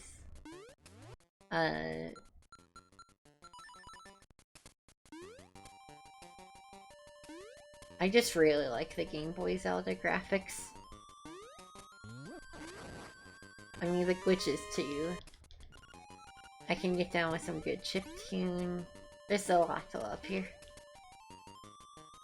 I like that if you input diagonals at the same frame, you just moonwalk.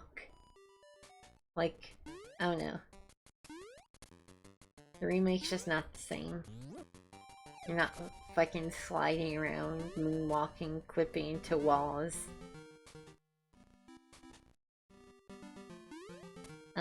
I do like it though.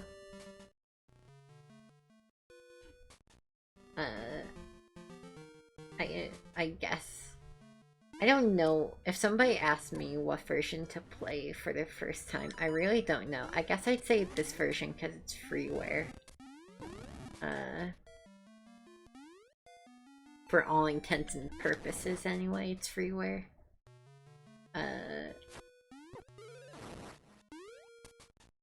Legally, my lawyer's telling me to say it's not actually freeware. And it's gonna cost money. But the remake is cool, and it can fix some gripes picky newer players have. And some people would be frustrated by the quip system or the super slow text.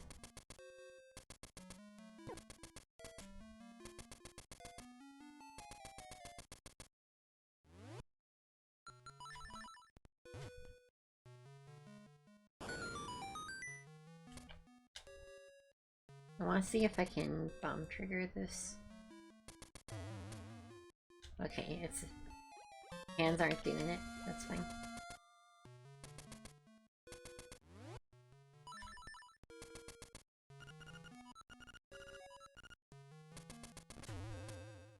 But yeah, I don't know. I guess if you want to save money, this is the version.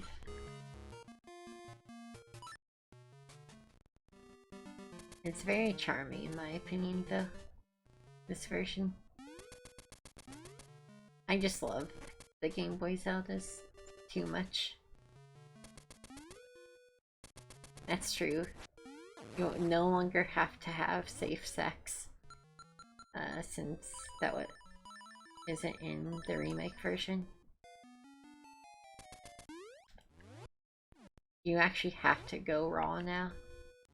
I'll make the rules Cuckman does.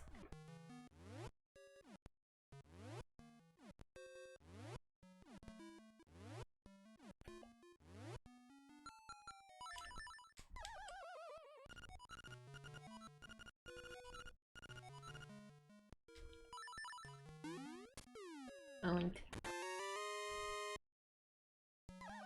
Oh wait, I guess I bomb triggered this. Oh, I didn't, but I can show it off. So, let's say I want this item. You can just do that. And the game's like, shit, what do we do? Grab the item. Truly wonderful game. You place down 2 bombs, the game gives you an item because it's on the screen, and it doesn't know what else to do. Thank you, Link's Awakening DX. You truly suck.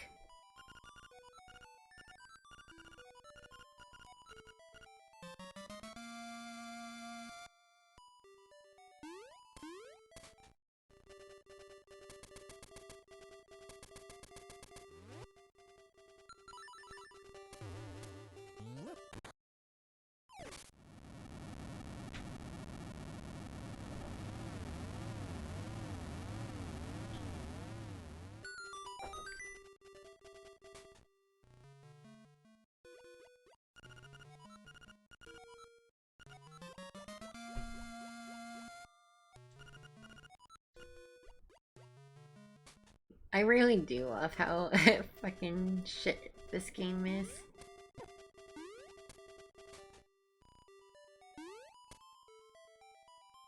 There's something so magical about it.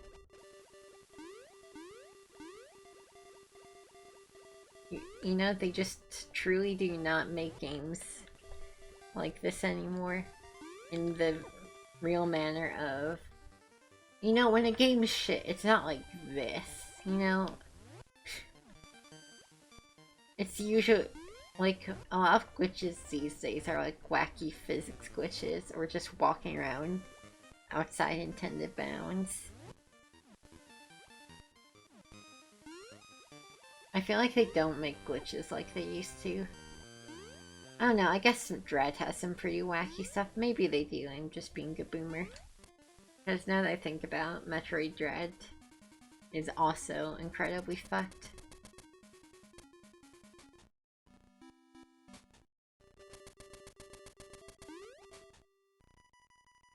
But I do feel like there's a special brand of glitches.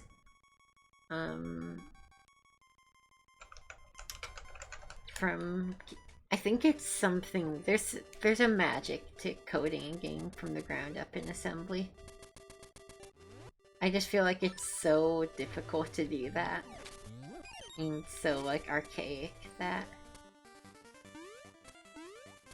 it happens.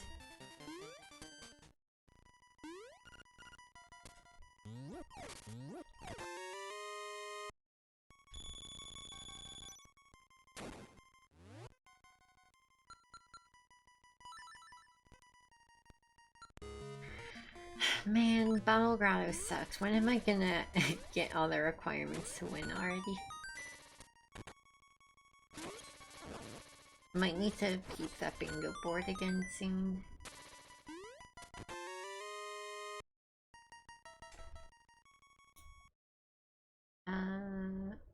Where's the there we are.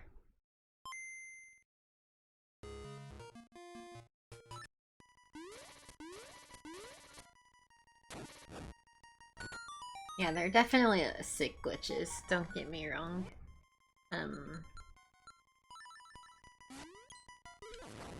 It's just a special brand of, like, truly fucked. That's sick, dog frog. But I do feel like a lot of glitches these days are just launch yourself across the map. Like physics bugs.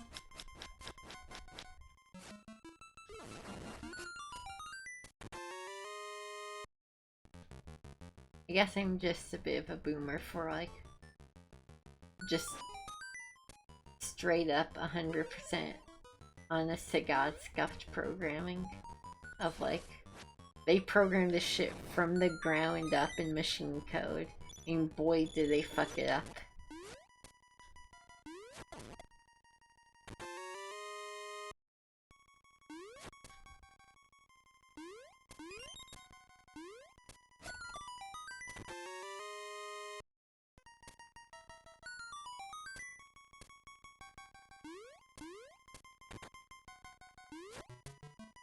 You know, it's just like,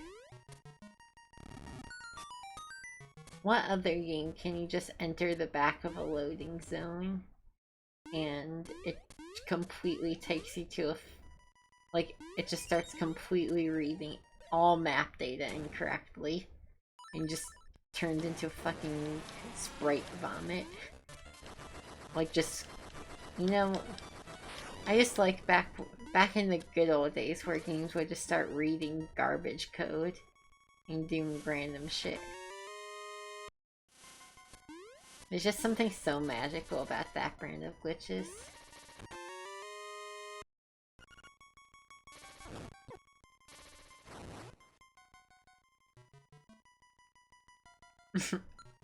That's sick, Daltrog. I've heard good things about Ultra Kill. We love a dev who loves glitches.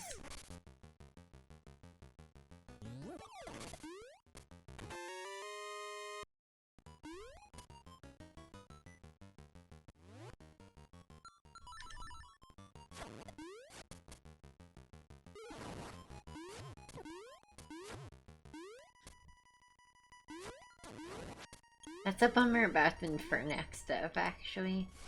If y'all heard, I do. For those who don't know, I like the video game Infernax. Unfortunately, they like to patch glitches that don't really bother no one.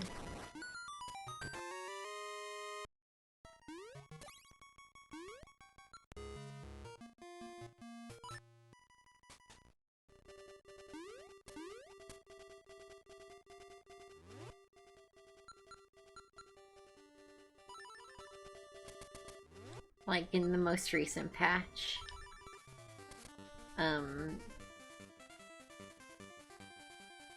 they...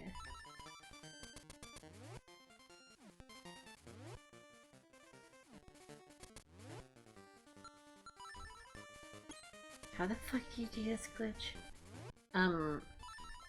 They patched a glitch where, like, there's these water wheels over,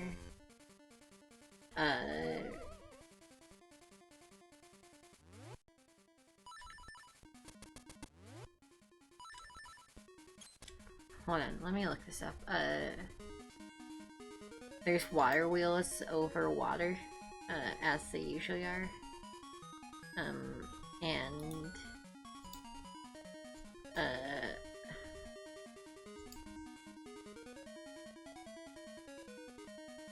Sorry, I'm trying to do a lot at once. Yeah, there was a glitch where if you got hit at the same time, you could get dragged down into the next... Sorry, my brain is so scattered. You got hit at the same frame you fall into the water off a water wheel, and instead of killing you, it would drag you down to the next loading zone below. It's like so precise and weird that would never happen to an average player. But they like really specifically patched it out in the most recent update, and it's like, fucking why, dude? That's never gonna happen.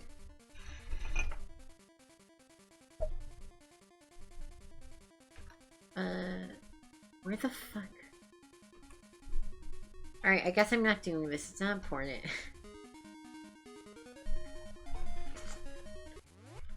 To be fair, just in all fairness, they also did make a way to down patch.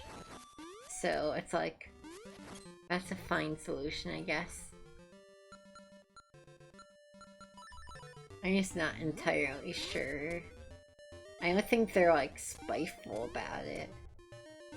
I'm just not sure why they would particularly care to patch shit like that out.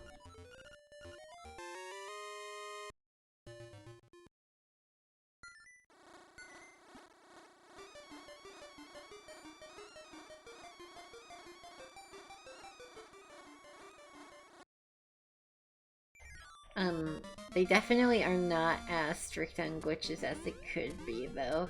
I'll say that much. Because that game does have some major ones they've avoided patching. It makes it weird when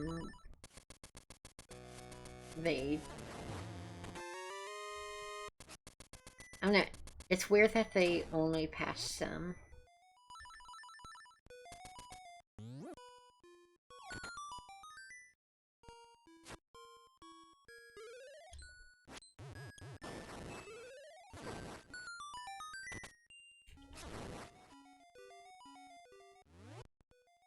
Oh shit, I never realized that's Starlight. That's neat.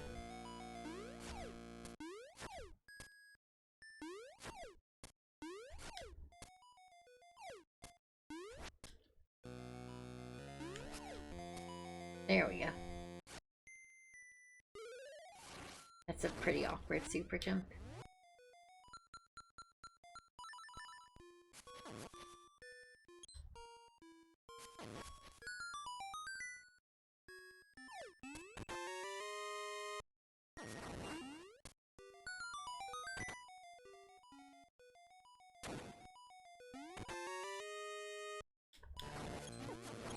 Yeah, don't worry. I'm definitely enough of a GB Zelda nerd that I know. Sir, could you not clip me into the wall? That's incredibly rude. Please always gain consent before you clip someone into the wall. Y'all better be taking that one home with you.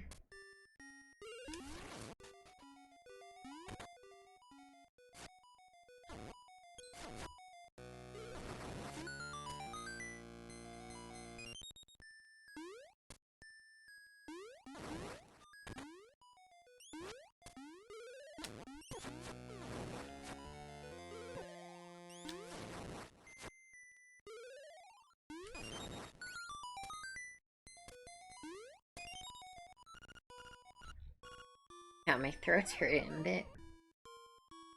Unfortunate thing about working in, like, cashier type position.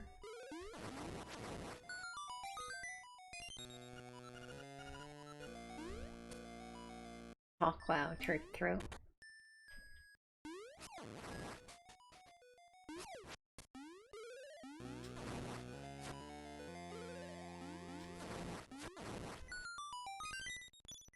Neat. It's okay, Dog Frog. You know, everyone deserves a chance at redemption.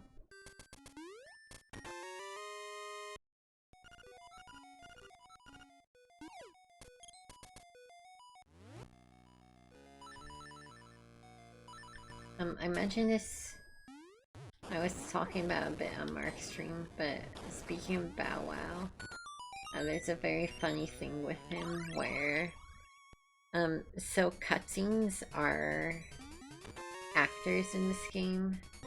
I'm not actually sure if that terminology is applicable to this game, but whatever. But yeah. So it's like the same as like, you know, that bomb drop or those enemies. It's... cutscenes are also... cutscenes are like a weird invisible enemy. And Bow Wow can actually eat them. This normally doesn't come up because there's never a relevant cutscene. I guess it might only be the cutscenes when you open dungeons, like with the keys, like the one I just got.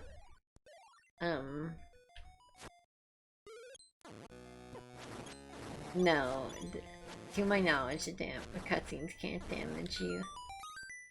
But he can eat them, and if he eats a cutscene, it just fucking stops. Full stop. We just get to leave.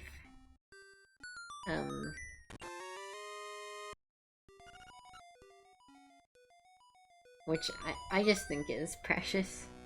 It's just one of those Link's Awakening moments that truly makes you love this game. When the dog can eat the cutscene. Sorry, teacher, I don't have my cutscene. My dog ate it.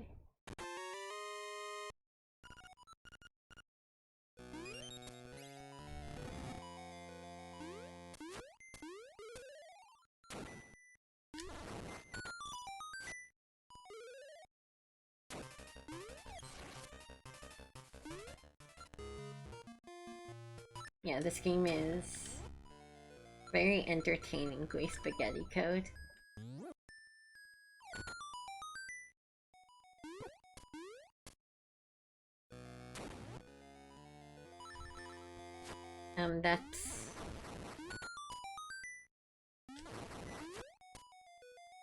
That's part of why I feel like it's underrated as a glitch game. It's like so truly fucked.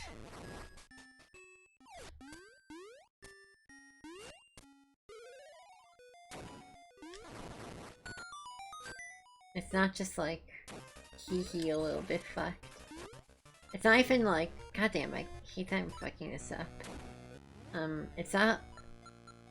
I feel like half things in this game don't even make sense. Why it's fucked. And I think that's what's so magical about it.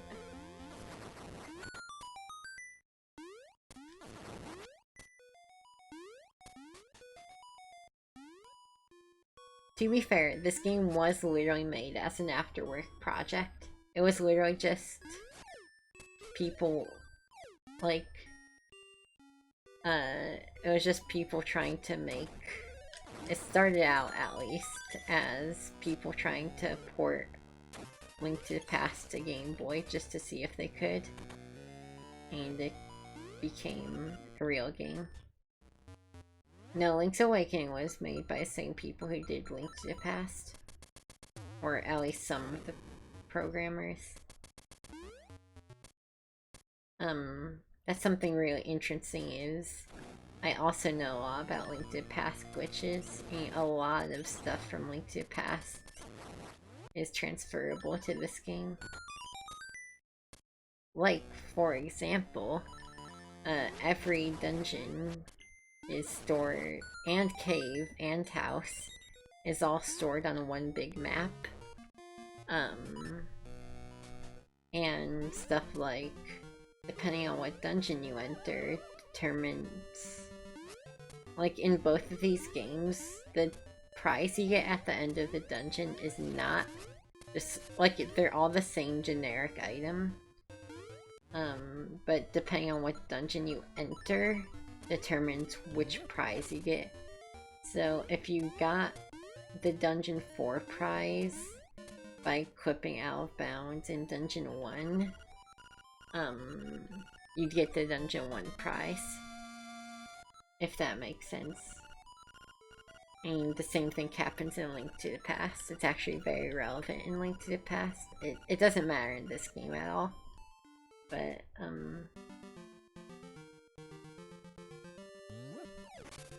I don't know if it's actual reused code or just similar gimmicks. But it's definitely a lot of stuff as far as similar programming styles at the very least. I think that's really interesting how you can sort of feel the hand of the developer, you know? It's pretty cool that just having intimate knowledge of this game, glitch-wise, lets you kind of get a vibe for the programming. Yeah, I mean, it's not relevant without extensive glitches, so it works. It saves the memory, not having to make 8 separate objects for each dungeon. Kind of like how the trading quest is just a generic item that increments a variable.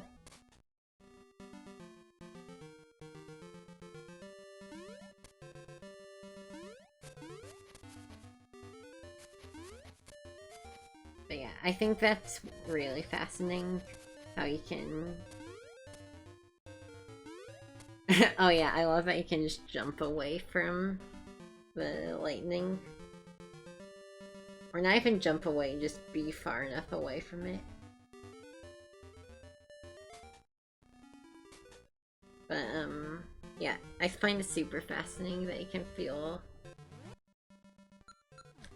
like you can see different, or similar rather, programming tricks used in both games.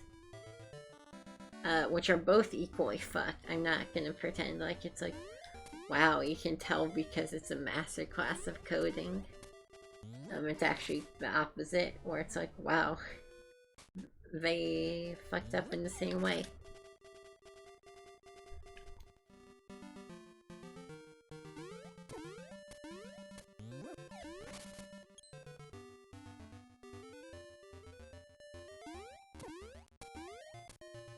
Minish Cap has a couple crazy glitches. One of the biggest ones is if you play the ocarina in the same frame you're set to enter a load zone, you'll just start no-clipping everywhere. It's not full no-clip, it's like, there's a lot of weird layer glitches where you can make the game think you're on a higher layer than you are. You walk over, like wind up walking through walls. But that ocarina glitch lets you also walk over water, walk over pits. It freezes enemies in place. It's pretty cool. I know there's also a glitch that using the cane, the magic flippy cane, you can do at like a weird offset. And get onto weird out-of-bounds collision that way. This is not... Alright, fine, I guess that one doesn't work. I thought that bomb trigger worked, but maybe because they put this... This elephant statue isn't normally there. That's a Rando thing. That's probably why the bomb trigger doesn't work. Damn it. I'm really kind of getting griefed by this elephant statue.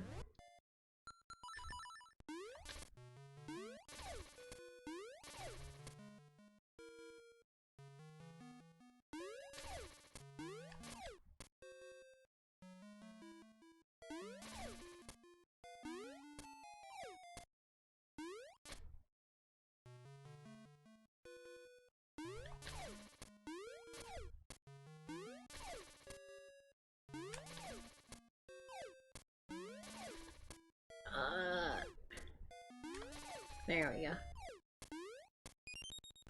No, that's not even helpful. You're telling me I did all that awkward super jumping for nothing?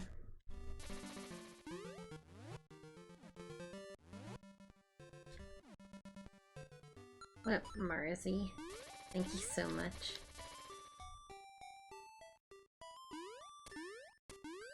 Marzi, thank you for the sub as well. Nice, Scott Raven. Thank you so much. People have been very nice today. Thank you. I hope your trip downtown was fun.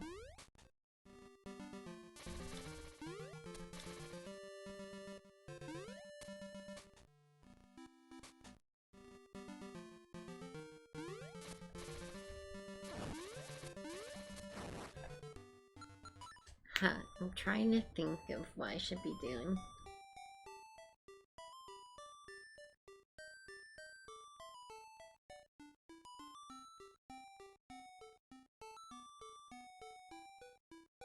Yeah, we can go check out some Dungeon 1 stuff.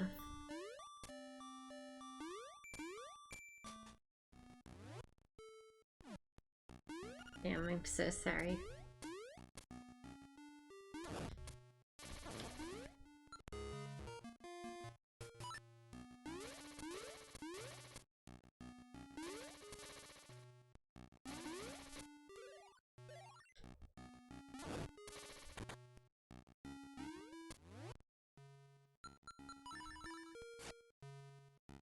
Nice. Yeah, ramen makes everything okay.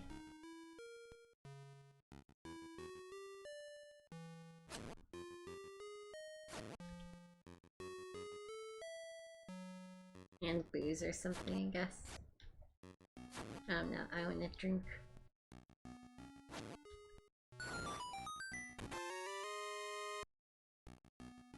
Drinking is bad for you.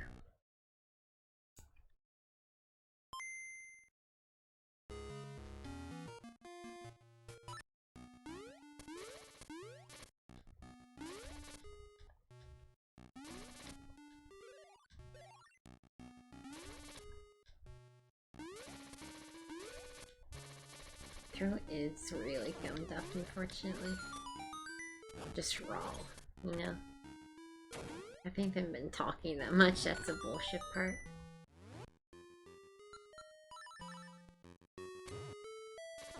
Yeah, I wish there was a ramen place closer to me.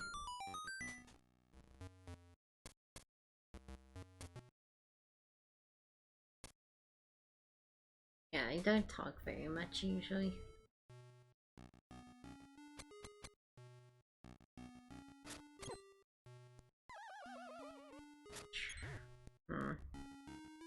There's a cool damage boost you can do there, but I guess it doesn't matter.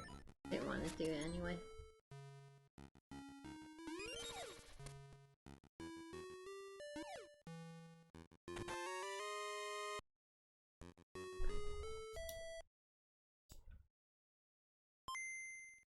Here, I'm gonna check bingo board and check in with what I have to do.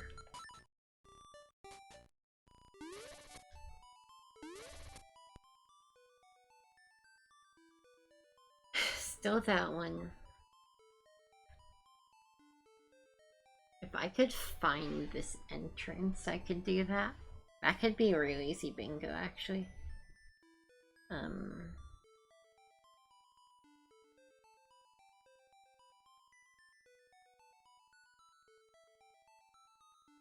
Yeah, I think I'm gonna look around for that entrance.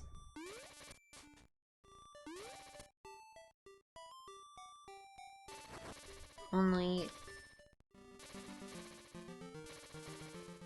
See, so... There's a problem with that.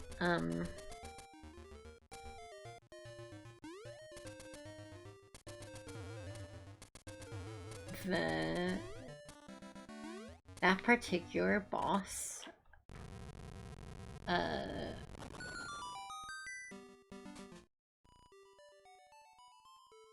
so you can bomb trigger to start it, but unfortunately,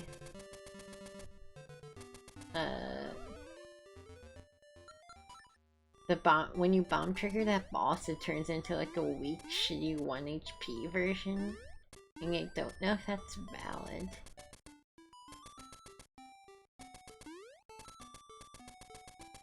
For the bingo.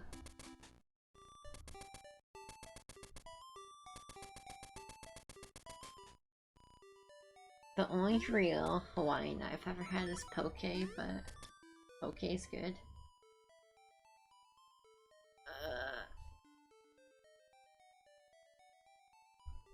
Man, we're like so far from most of these. But it's a little daunting trying to think of looking for just one particular entrance. Yeah, poke's awesome. I might even prefer it over sushi. Not that it's a contest, but they're comparable. And it is a contest.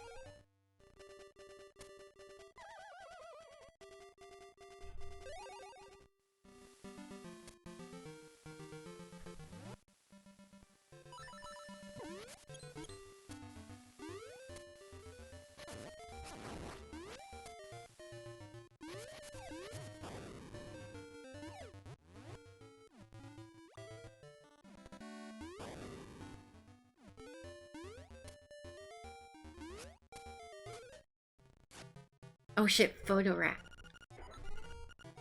Okay, this opens up some more potentials.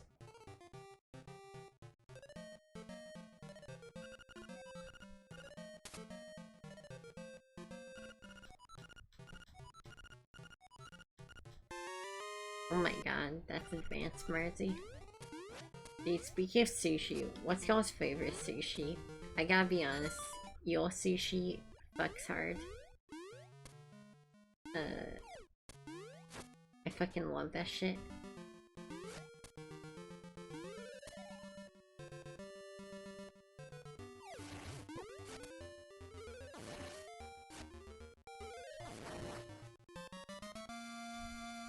I mean, I don't get any kind of sushi often, I would say.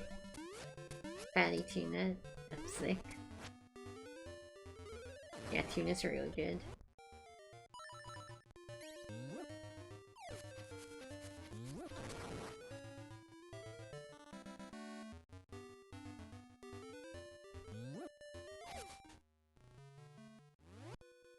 But yeah, I don't actually get that kind of stuff too often.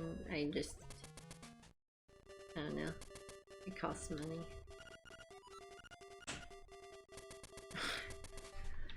Why the fuck does everything gotta cost money? Oh. Big item.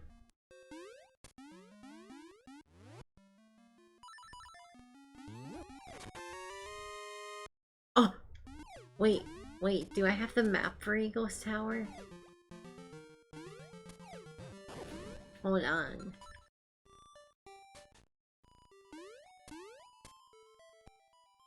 No. Okay, so if we find the map for Eagle's Tower, that's a dub.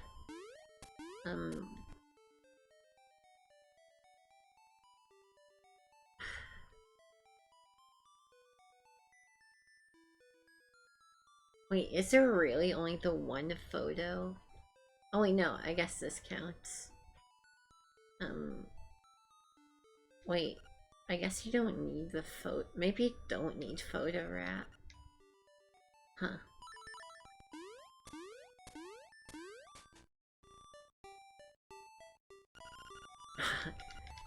Alright, cutscene moment. Y'all like cutscenes?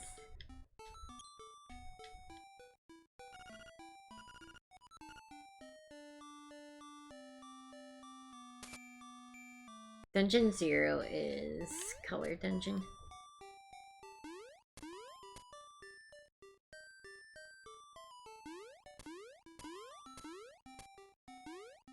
Not particularly sure why they marked, like why that's what it's called. I don't make the rules. Right, was it? What was I gonna do? Hook shot. Oh yeah, I remember now. Yeah, the cutscenes are very adorable.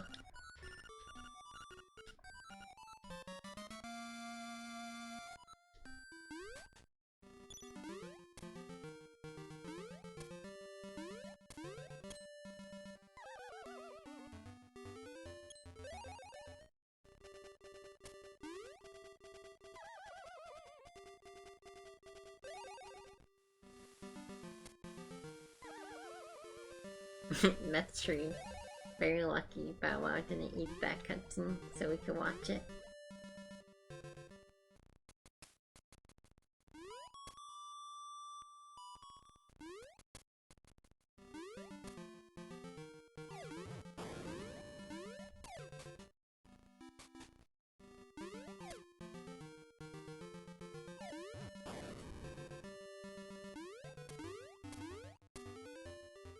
What you got for me?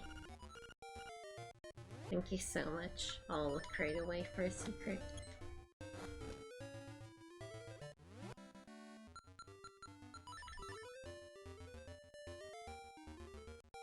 Oh, you wanna know another sick piece of spaghetti code? So this is the normal speed the hookshot goes at. But for some reason, if you have the hookshot on B and the feather on A, and you press both buttons on the same frame, you go twice as fast with the hookshot. Truly impressively stupid coding. Cannot help you on why that happens. I literally couldn't begin to guess. Isn't bananas one of the bingo sheets? Banana... Oh shit, that's bingo. Hold on. So we need to beat Dungeon 7. Cause Marin doesn't spawn at the mountain bridge until you beat Dungeon 7. But I give the monkey the banana, and I save Marin. That's dub. What's up, Exter is B? Hello. How are you today? Dude, I love that salmon pog. I don't know why. It's just so good.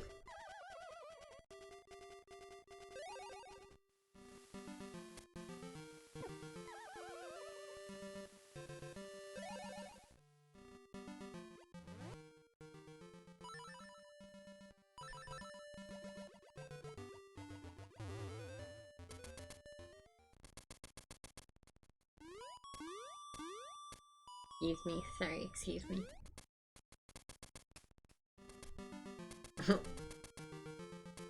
What does that second one mean, Dog Frog? I've never heard anything like that.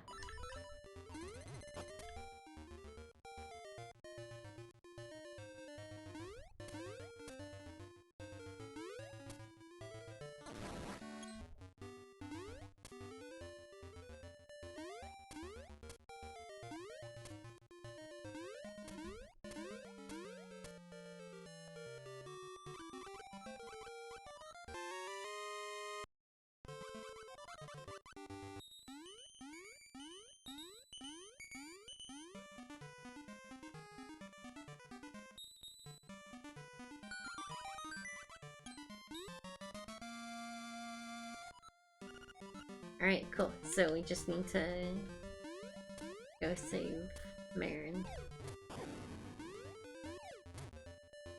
That is big nanner time. You're so right.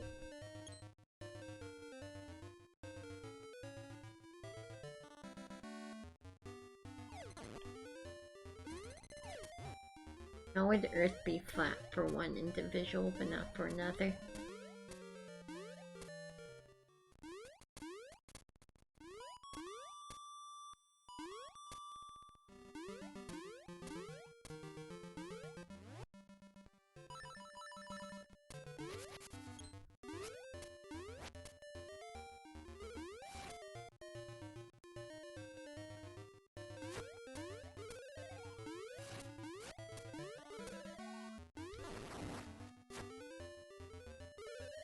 I see. If that's real, that's some of the most crunked out lore I've ever heard.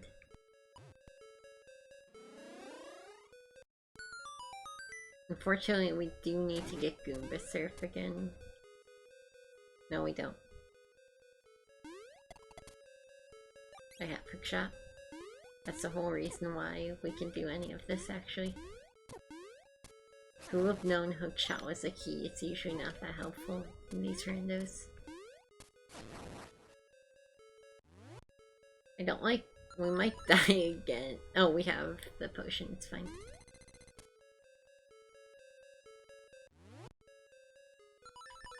I don't know if I'm going after a bingo. I am a little tired. I probably shouldn't go much longer. This was kind of an ill-fated fuck it short stream, but it's been fun.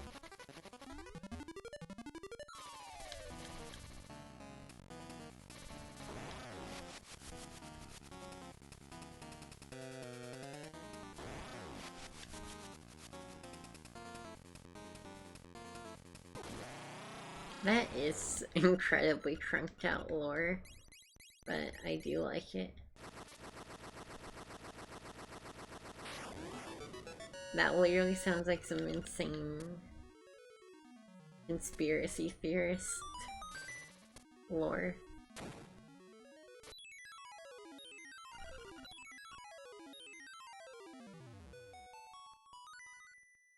You know what, fuck it. That's probably what happened in real life too.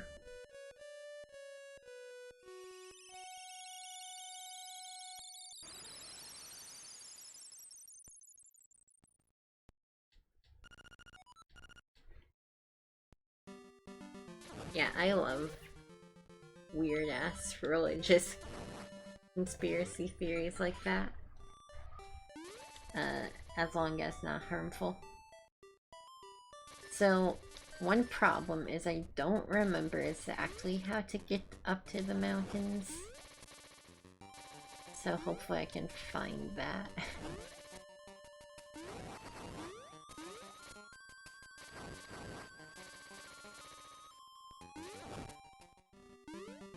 But yeah, that is incredibly whack lore, and I'm here for it.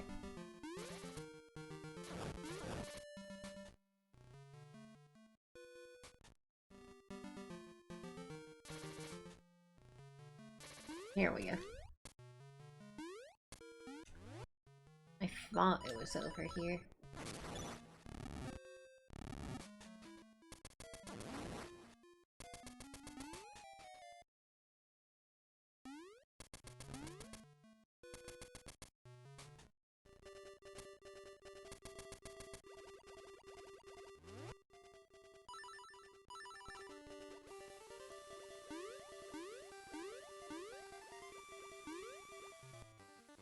This was about the perfect length I was hoping for.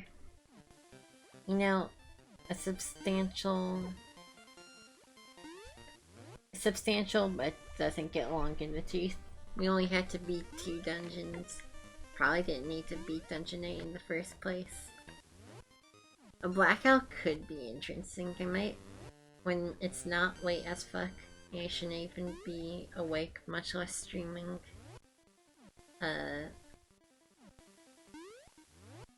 I might try a blackout at one point. I have been up for almost 20 hours though, so you know, I definitely should be going to bed soon.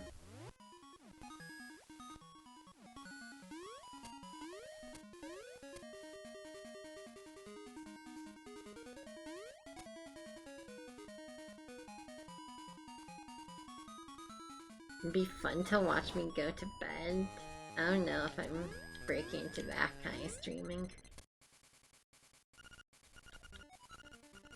But yeah, there's an event after you beat Dungeon 7 where she appears here, and more cutscenes.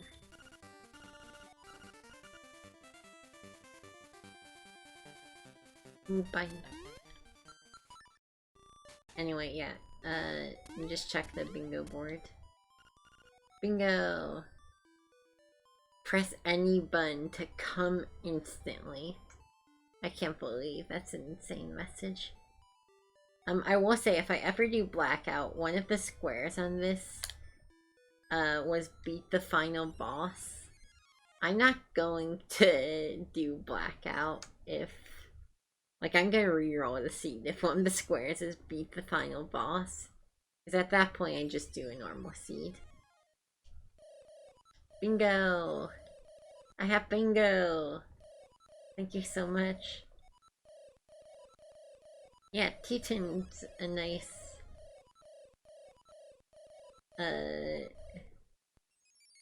That's a pretty solid, like... That's the kind of length I love of randos. Where it's short enough where... Like, it's not so short. It feels like you haven't gone to play the game yet. But where it's... You know... Not so long, you start to get frustrated. And I like longer form randos too, but... In games like this where I'm like sick as hell at them, I get tired really easily. I don't know why. Oh my god, that's a scuffed chicken. Yeah, there's a lot of very fun dialogue for this rando. This rando has so much love put into it. Thank you so, Marcy. I really am. I'm really just the tightest there is. I'm gonna just straight up. If you are interested, play it. The rando's good. It's free. Do it.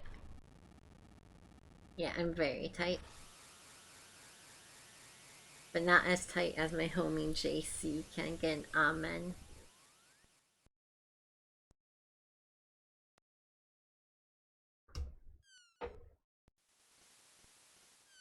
But yeah, go check out the rando. It's free, it's fun, it has a lot of settings. I like doing super fucked up CBT glitch randos. You do not need glitches for this. You don't even need to know this game particularly well for it.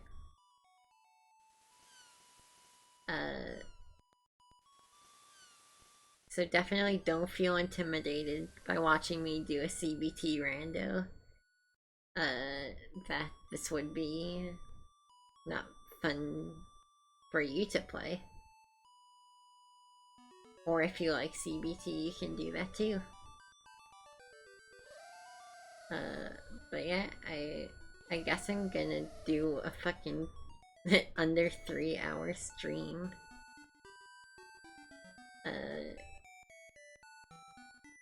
By the way, shout out to the fact that coded these like pretty nice cutscenes in fucking assembly. Wild. They really just out here.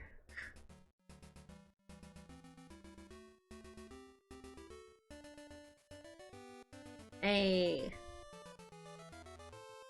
Yeah, we didn't even enter some of the dungeons, SC. That's pretty fun. Oh shit, that's hype, Kush. Yeah, thanks for hanging out. You know, short stream's better than no stream.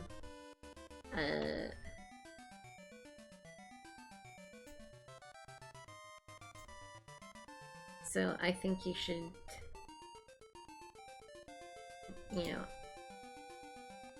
I don't know what you should do. You should watch the person I'm raiding. But, yeah, I appreciate you hanging out. That's awesome, Scrum. Or Kush, sorry, I read to name. I'm really glad. Yeah, I'm really glad to stream and glad to see so many people show up and hang out. Thank you for subs today, of course.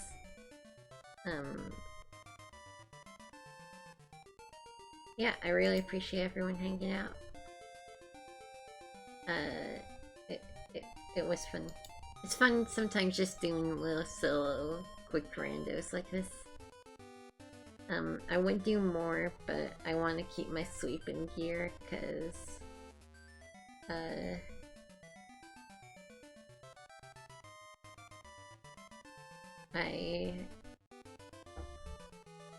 yeah, I got it in a cup. I have a fucking goddamn clopin tomorrow. Alright. I got a goddamn... I close at 9, and then I gotta be there the next day at 9, so... I shouldn't get my sleep too fucked. Yeah, I'm glad people genuinely are interested in the glitch talk. Because I could go on all day about this game. You haven't seen... You haven't seen anything as far as this game's bugs. But yeah. Oh, I should have probably queued up the raid. We're fucking raiding Mark. I was watching Mark before I started streaming today. I was gonna anyway watch him after. So you're gonna watch Marcus.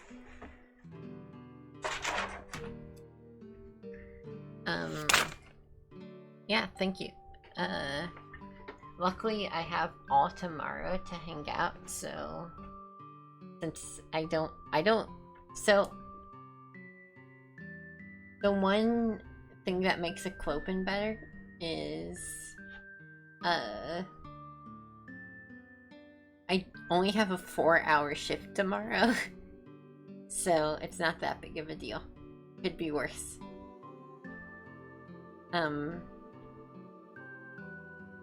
So yeah, tomorrow I'll have plenty of time to hang out. I might stream again, who knows? But yeah, I would say...